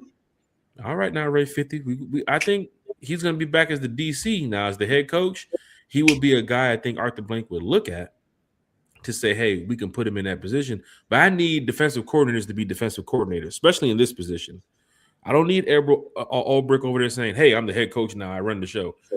He's doing a great job as defensive coordinator from when we need him. Look at the team amount of sacks. We were rated, I think, top 5 earlier in the season in defense. Like yards allowed too as well. We was up there in the top 15. I need Jeff Ulbrich to lock in next year, get the players you really need to help rebuild this team because some players will be going. And let's go ahead and make it happen. The OC situation, that's a little bit different. Anthony's in the chat too as well. What up one time for the fan and Falcons family? Rise up. Victory Friday. Hey, look, if y'all checking in from Facebook, hit that like button on the one time for the fan page. If y'all checking in from Twitter, hit that retweet or quote tweet, whatever it is on the Twitter. Tag your Falcons friends, tag your Falcons family. Let them know that we're live here for a couple more minutes talking Falcons football. Sunday nights at 8. Wednesday nights at 8, Friday mornings 9:30. Breakfast with one time for the fan. How much do we love y'all? We said we would be on here for like 30 minutes, or it's an hour and a half now. Like this is like real deal Falcon fandom when we talk about the Falcons because we end up really going deep, and you know we want to make sure the fans know that we enjoy talking about this team, this fan base. We haven't even got to the whole uniform things. We'll talk about that on Sunday too as well. Because apparently there's a uniform request for a change next year. Could have some updated uniforms, could have some retros, could have some throwbacks, could have something brand new. You never know. But legend has it says resign Raheem. Of course, the Panther fan would say that. You guys were cooking Raheem all season. But don't forget, we'll be back next year. I know you guys got your 2 wins this year. It's perfectly fine, little brother. Little brother finally done stood up to big brother. I'm going to get you. All right, you got us. So now, it's at a point where we have to be back. Pretty much. Go to For My ATL Movies when you go to movie lines. Set our con up. Right. Anthony says James Pierce Jr. is about to break records. Watch and see. I can't wait to see it, man. Let's see. John Noel ever say you're not finding a Vita Vea? That's the Jags fan right there. You're not finding a Vita Vea in college football these days. Even with the quarterback situation, is pretty bad. Like you saw Phillip Rivers sign with the Colts. Like, I saw that, man. So tough right now. Give me some hope, man. I'm thinking about I might have to go and get a pacemaker, but I'm thinking about making a comeback, Jack. T. Will, I will say, like you're, I've met you before. You don't play any defensive tackle? No. Okay. No. I was a receiver back in the day when I had a waist and could see my shoes. Shit. Totally different, right? Before Fat T. Will days. But hey man, look it. If Phillip Rivers can come back, Jack. Look it, man. 80 on the run and myself, you threw me. So I know what you're thinking. And for Falcon fans that know me, y'all know about 80 on the run. 80 on the run, man. In the rain, barefoot.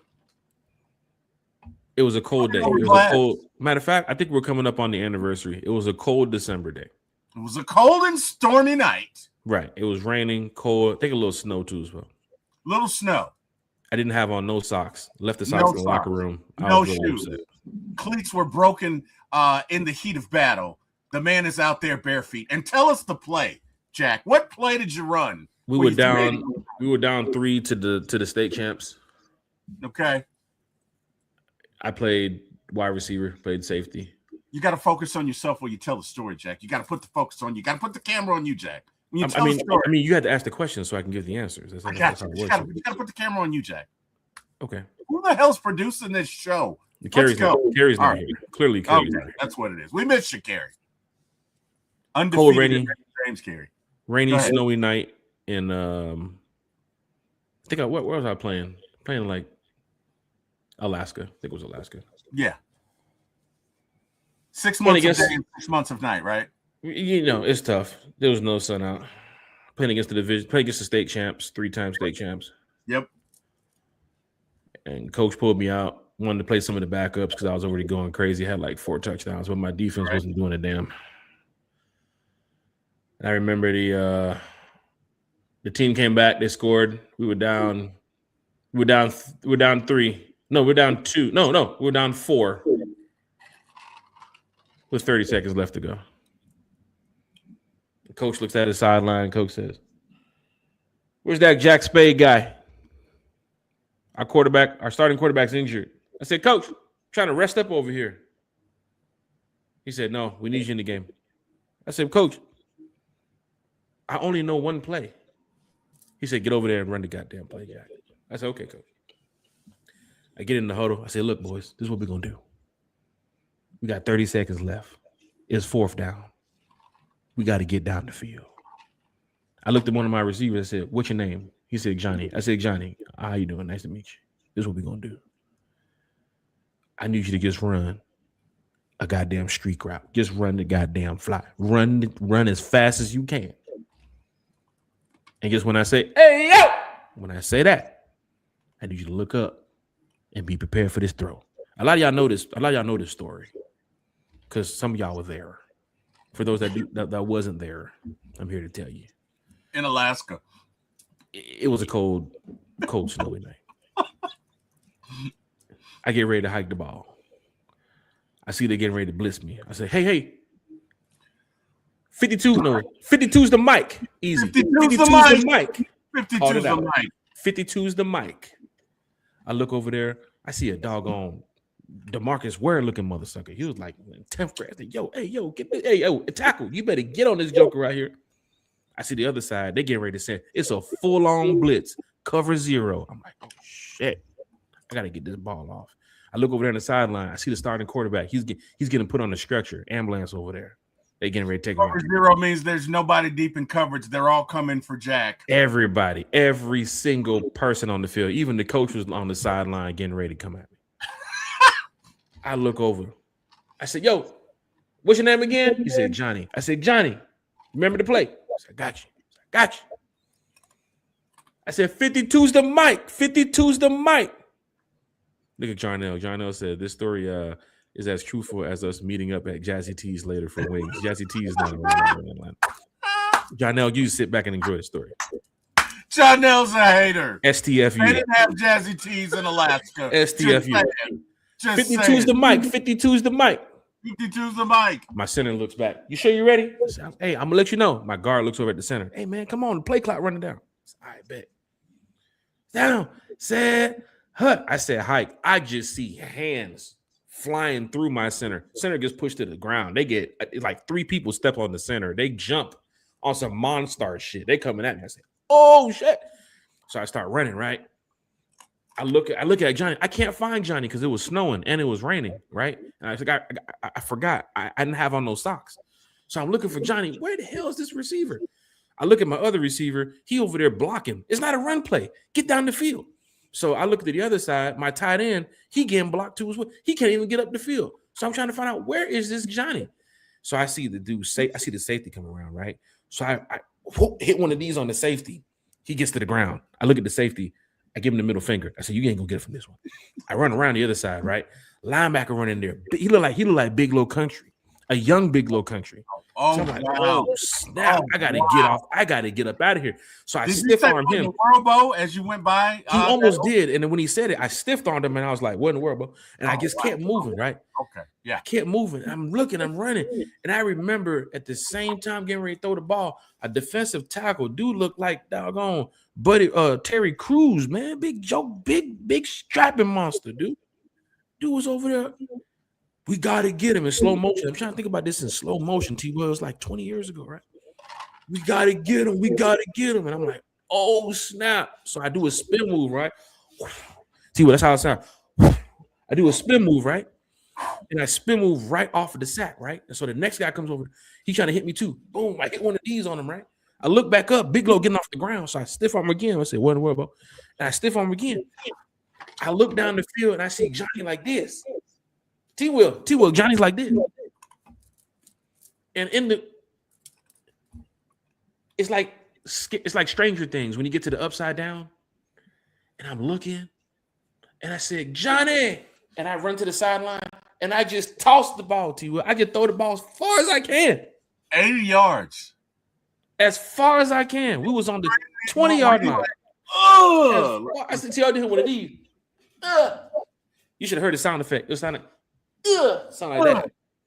Was there music playing? Like, I don't know, Chariots of Fire? It was like, as a matter of fact, if I remember, it was like, dun, dun, dun, dun, dun, dun. Remember that music? Dun, dun, dun, dun, dun. And I throw the ball. Johnny! Where's the ball? Can't see. Yeah, that's the song. That's the song that was playing. And then looking up, and I look over to the sideline, and everybody get up in the crowd. Everybody standing up, and they're like, "Johnny, catch the ball!" Sure enough, Johnny looking up. The snow, rain, everything. Johnny can't see. I just remember Johnny putting his hands out like, "I got it!"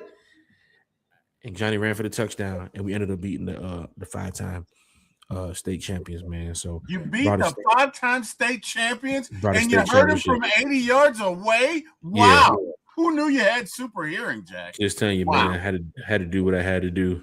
I understand. Had to do what I had to do. But yeah, if we can get a quarterback like that in the future, hell, Phillip Rivers can do it. You know, maybe they can bring me back. But T-Will, I didn't want to take up too much people's time with that story because it brings back memories, and sometimes I want to cry.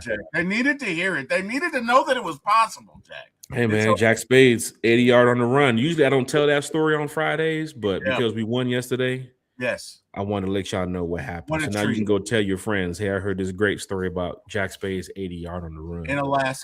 In Alaska. Cold, snowy, rainy day. No, I had on cleats. I just had on those socks. Oh, but, okay. And he juked about 10 people before he threw the ball. It was about 8 or 9. One of them looked like Big Low. They were in cover 0. So they sent the house. Quickly noticed cover 0 when I noticed the mic. Quickly noticed the cover 0. The mic is the middle linebacker for those of you who are laymen and unawares of the terms. The mic is always the middle linebacker. Right. So there you go, Jack. Right. Falcon fans, hit that like, share, and subscribe button. That was your story of the day here on One Time for the Fan, presented to you by Arizona. And I'm just playing shit. And Tito's. Right. Arizona and Tito's. Oh, so now that boy John is going here. He's in the chat. John is wilding right now. He is wilding. Hey. John might be drinking some of that Tito's as well. I don't know. Look, my boy Ken just texted me. That's not how it happened.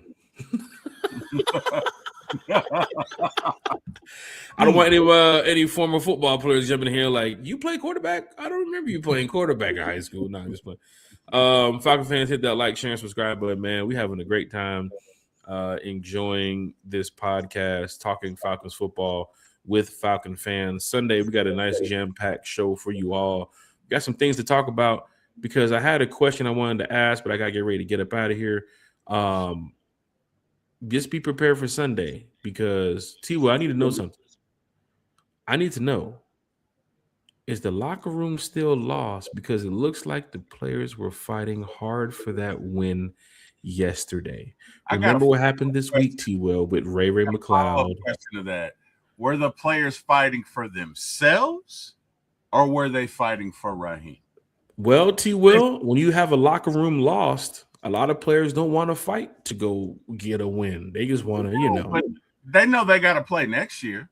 That is true. But also they don't want to get bounced from the league so that, you know what I mean? But you also have some things that happened this week too as well with a former player who mentioned some stuff on social media, current players who mentioned some stuff on social media, and current players liking the post from some of these players too as well, where people are looking like, is there something going on in that locker room? Because we used to have this we used to have this silence and secrecy type of locker room where don't step on the logo, don't talk bad about your brother, don't talk bad about the team and the people and the coaches and the organization. But now of course, with social media, people can say what they want, and you look at who liked the post and who's commenting on the post, and it's like, what's going on here? So we're going to deep dive into that on Sunday, because after all that happened this week, T. Will, guess what? You go and beat the Bucks 29-28 in Tampa.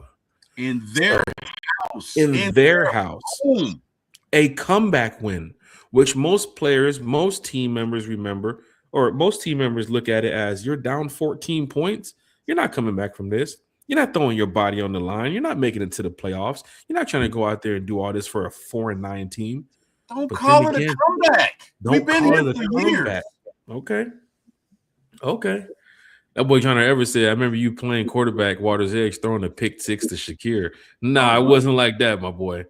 Don't let me get Shakir in here. Don't bring back to them Sunday football games. You gotta bring up old stuff. I know, right? That was when I was bring up old stuff. That's when I was retired from playing football. You need to go back to the current times, right? When I was playing football during the time. Why you got to do that, John L?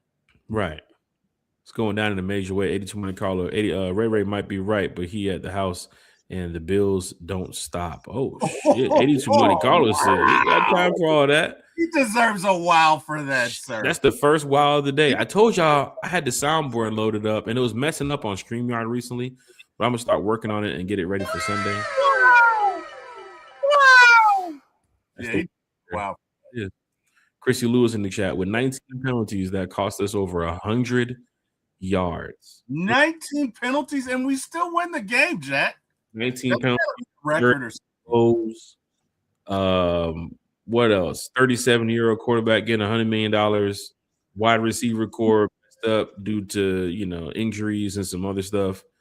But we end up beating a 7-6 Bucks team in Tampa with the third kicker this year. So a lot to talk about on Sunday. But here's the cool thing about it. One Time for the Fan is from the fan for the fan. This is Breakfast with One Time for the Fan. Of course, we had a great time. Falcon fans talking Falcons football on a Falcons Friday. Remember, I just mentioned before, if you're on Facebook, head over to One Time for the Fan, or if you're watching it in one of the group chats or Facebook pages, whatever, Facebook groups, hit that like button over here. Head over to the team page where we got, all of our content. Hit that like button over there. If you're on Twitter, hit that retweet, hit that repost, quote, post, whatever it is. I see some people on Twitter just reacting to it right now too as well. Big shout out to you all. And of course, you can follow us on Twitter. One Time for the Fan. Just type us in, follow us there. Big shout out to Miss Carrie. Big shout out to Bodie and everybody. And then on YouTube, if you're heading over to the YouTube page and it's your first time, hit the like button over there. Let's run the likes up on that one. The comments, let's run that up over there too as well. And the subscribers that keep, they're going up because fans really like what we say over here about the Atlanta Falcons and, of course, the organization. So, once again, hit that like, share, and subscribe button on all our channels. We are getting ready to wrap up this show. We said we'll be in here. When we jumped on at 9:30, we said we're going to be in here for 30 to 45 minutes. It is now going on an hour and a half and some change and a bag of chips. Why? Because we really enjoyed talking about the Atlanta Falcons. And T-Will, you saw the topics this morning. We got more stuff to talk about. We're not even nowhere near done. The chat gets involved. Ain't over. It's a great feeling with the chat being involved. Everybody here who comments, everybody here who tags other friends and family and Falcons people, and they jump into the chat and they start talking about the team, the organization. Like, we really enjoy this. John Everett said, "Say, bro, what's up with World Cup? The party is never over. This is Victory Friday. Yeah, the party's not over. Victory Friday. We're going to enjoy this." He said, "Say, bro, what's up with the World Cup? I mean, tickets are what? If you're trying to get into the area, I mean, I think the cheapest ticket in the stadium is like Dixon Way in the chat, Jet. Oh, big shout out to Dixon Way in the chat. A couple thousand jump into the World Cup. I know my area over there is like 16,000 a ticket. So if you want to wait. Say what now? Yeah, you know where we sit at, T-Will? 16,000? Yeah, it's around 16,000. That's what I was quoted. So when you were standing watching the Falcons, that's around like 14 to 15,000. Yeah, I'll be watching it at home. Yeah. So, and if you want to pay that bread, Jarnell, let me know. I can set you up with the right people. Baller. Baller. But then again, you don't know the teams. You don't know the teams. Like, you're gonna go in there knowing Jarnell, you're gonna go in there with a Croatia jersey and France and Argentina's playing. So you just gotta be careful with that one, Jarnell. Big shout out to the Dixon Way in the chat. Falcon fans, content creators were here tonight, or I keep saying it tonight, like it's the night show. Content creators were here this morning. A1 Forever was here in the chat too as well. I think Falcons fan Forever too as well. He has a channel that he put up there, a YouTube channel. The Dixon Way is here in the chat. Christy Lewis is here too as well. Miss Christy. Right. Lady Birds AFN. Maggie T Productions was in here too as well from AFN. So big shout out to Maggie T jumping in here talking Falcons football. He said, nope, trying to come down with the camera. You got to get the media credential. That's the easiest thing. You're not walking in that stadium like it's a Falcon game unless you got 15,000 on you. I think the cheapest ticket to get in that building though is like, I could have sworn it said 300 levels were like 2,000 or something. Damn. And at 300, this is the quarterfinals of the World Cup, bro. And right now, the way they set the brackets up, the way they did it, and I was sitting there watching it like, I know it's a live drawing lottery, but that shit has to be rigged because all your top teams will be seeing each other around the quarters or the semis. Well, why isn't France and them and all in one? Nah, they're not going to do all that. They're not going to do that, but you could be looking at Spain, England, Portugal, Brazil. I noticed you didn't say the U.S. I noticed you didn't. After the group stage, the U.S. is getting slaughtered. I'm telling you right. I'm going to be honest with you. I know a lot of soccer, and I would be shocked and surprised if the U.S. goes on past the quarters. So we can't bring Lexi Lawless out of retirement. You can bring Landon Donovan out of retirement if you want to. You can go sign Cristiano Ronaldo for $500 billion. I still don't see them getting out of the group stages. I mean, after the group stage is easy because they have Australia, they have I think Panama, and like some alternate team that could be Jamaica, and they're probably going to beat them. But once they get out of the group stages and they get paired up against France and England and hell, even Belgium, if Belgium makes it out.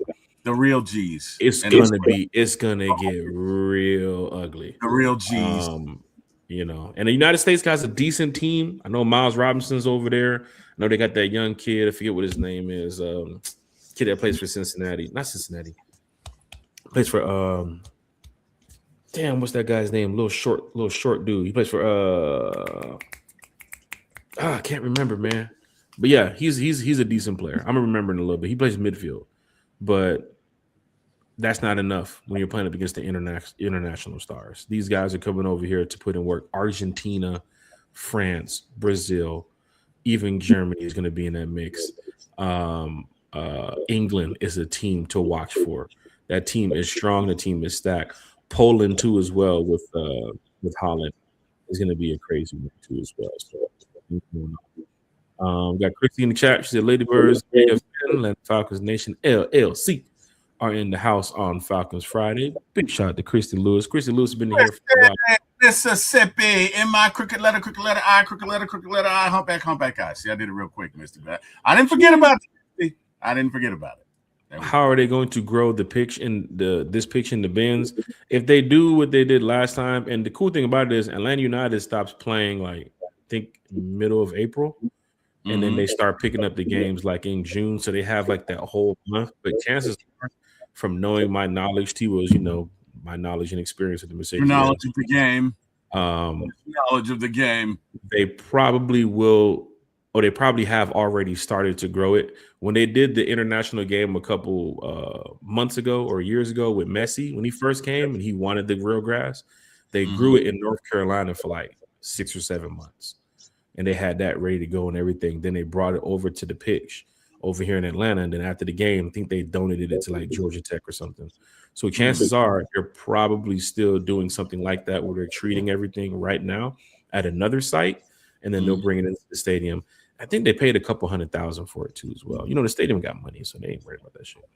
But they're probably doing that for the real grass. Yeah, the boy got his own money. And then you talk about international fans with the ticket with the prices of food in our stadium. They're going to be very surprised when they walk over here and say, "Wait a minute, food is a family of 4 can eat for $20? No way possible." You know, but international people, you know what they want? They want beer. And of course, it's going to be a lot of beer being sold at the stadium. But y'all want an idea, though? Here goes the good little idea for y'all.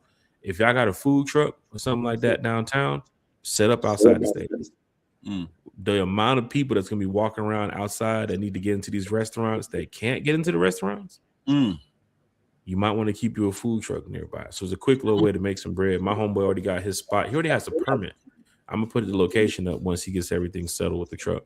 But he already has a permit to sell his little food in his area where he's going to be at. So it's going to be great, man. You know, I already told him, I said, bro, you can make probably like $1 million out there. Like international folks walking by and all they see is your truck before they get down there. Man, come on, man. But yeah, it's going down in a major way. T-Will, let's wrap this show up, man. We talked so much about the Falcons that we got off track a few times. But that's the joy and the beauty of One Time for the Fan. Because the fans really build the show. The fans really make the show. That's why it's called One Time for the Fan. And Dixon Way, hats off to you. So Falcon fans, head over to the Dixon Way's channel too as well.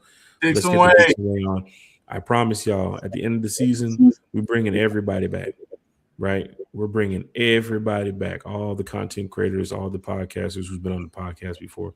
We're bringing them all back to come talk some Falcons football with us. A lot of special guests too as well. Even a couple former Falcon players is going to be on the channel too as well. So it's pretty cool that we can bring these people back here and talk some Falcons football and find out what to do in the off season. For some of us, our off season has already started. For the rest of us, it starts the day after the Super Bowl. So T-Will, with that being said, man, what is your shout outs? Let's get to them. Former ATL Sports, One Time for the Fan. Hats off to you, sir. The floor and platform is not yours. Well, the Falcon fans want to know 3 things. Number 1, Jack. Don't use the radio voice, man. Cut the shit. It's 11:20. Whoa, let me tell you something. Guys, I'm going to tell you when traffic weather. You're not going to block my blessing, sir. Okay? This is what the Falcon fans want to know. Number 1. He will be kicking to that bullshit with y'all. He get offline, be like, man, motherfucker, shit. But I tell you, why these jokers here, boy. Yo, Kim. Hey, Kim. Hey, yo. That is a I'm off the podcast now. That unnecessary roughness. Whistle. Unnecessary disclosure of my business. 15-yard penalty on Jack. I got you. Well, here you go. Penalty, Jack Spade, unauthorized use of the act.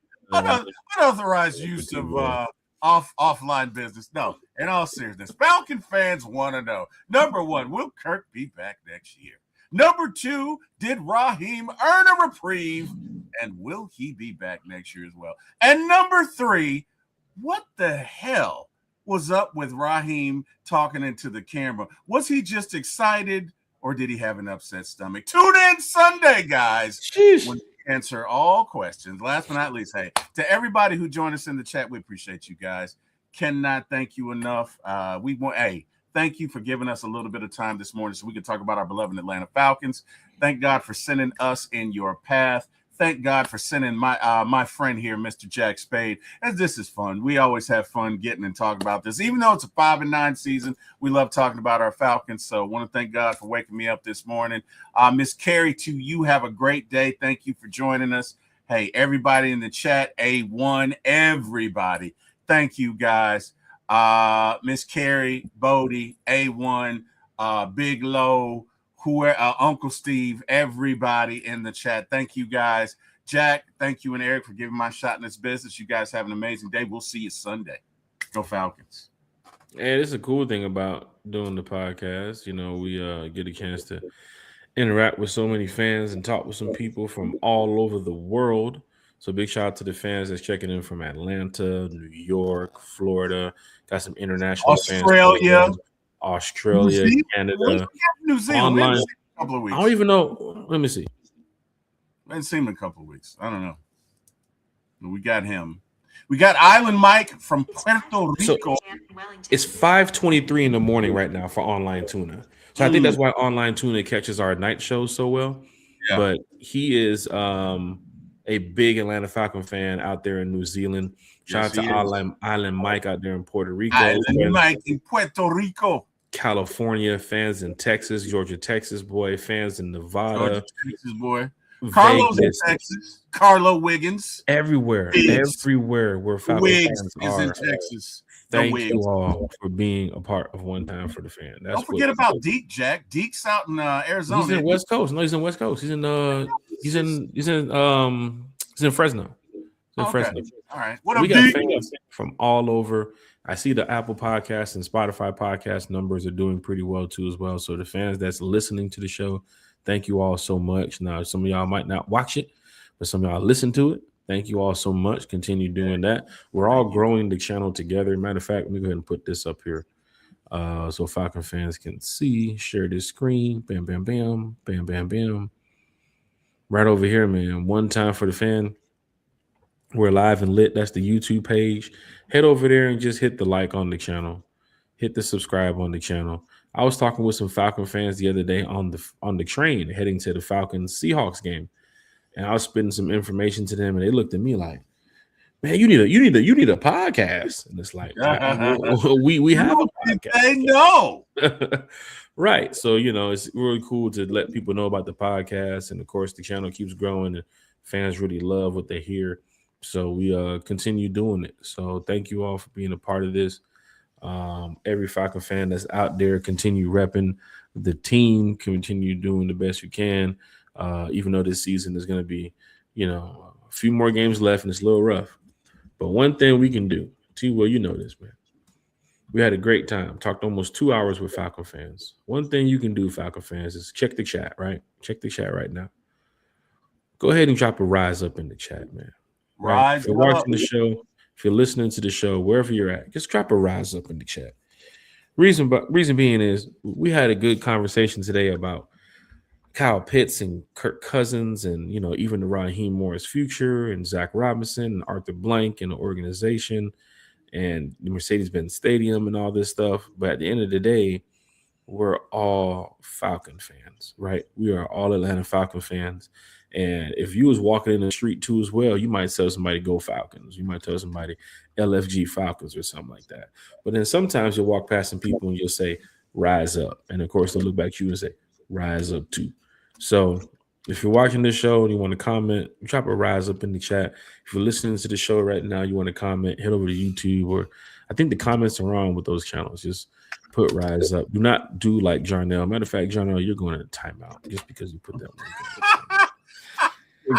Jaguars fan. Of all people, the Jaguars fan will be over here. There'll be no Duval anymore in here for this show, buddy. Right. He'll be back after the wild card. Don't worry, people. He'll be back after. Oh wow. He's gonna be in the chat with us. Yeah, Jack Spade, you told me. He still didn't take that bet the other day. I told him, I was like, your team is that good, huh? Bet me going to the Super Bowl. Bet me y'all going to the Super Bowl. He don't want to bet. You know what I'm saying? And then I showed him a picture of Jalen Ramsey. I was like, until you do right, until that organization does right by Jalen Ramsey, y'all ain't going nowhere. But yeah, man, thank you. Right by me. Hey, Falcon fans, hit that like, share, and subscribe button for all the content creators and podcasters that's here in the channel too as well.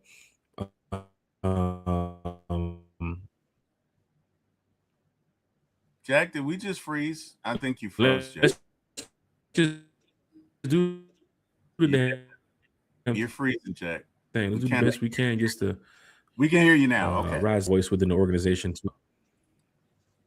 No, we can't. You're free. Oh, you did? Okay. Well, we all have a voice within the organization. We are the fans, and we want everybody to enjoy themselves and have a good time. So, with that being said, we up out of here. T-Will from ATL Sports, One Time for the Fan, and of course myself from Miss Carrie for Bodie 3000, who is a little nippy out there, but he's still washing the cars. Bodie, you want to say something to the people? Oh wow. Nah, Bodie said he good. All right, He's man. good. So we up out of here, man. So, yeah, we good. All right, T-Will. I'll see you on Sunday night show, brother. See you Sunday. Rise up, everybody. Rise up. Find a way, man. Find a way, man.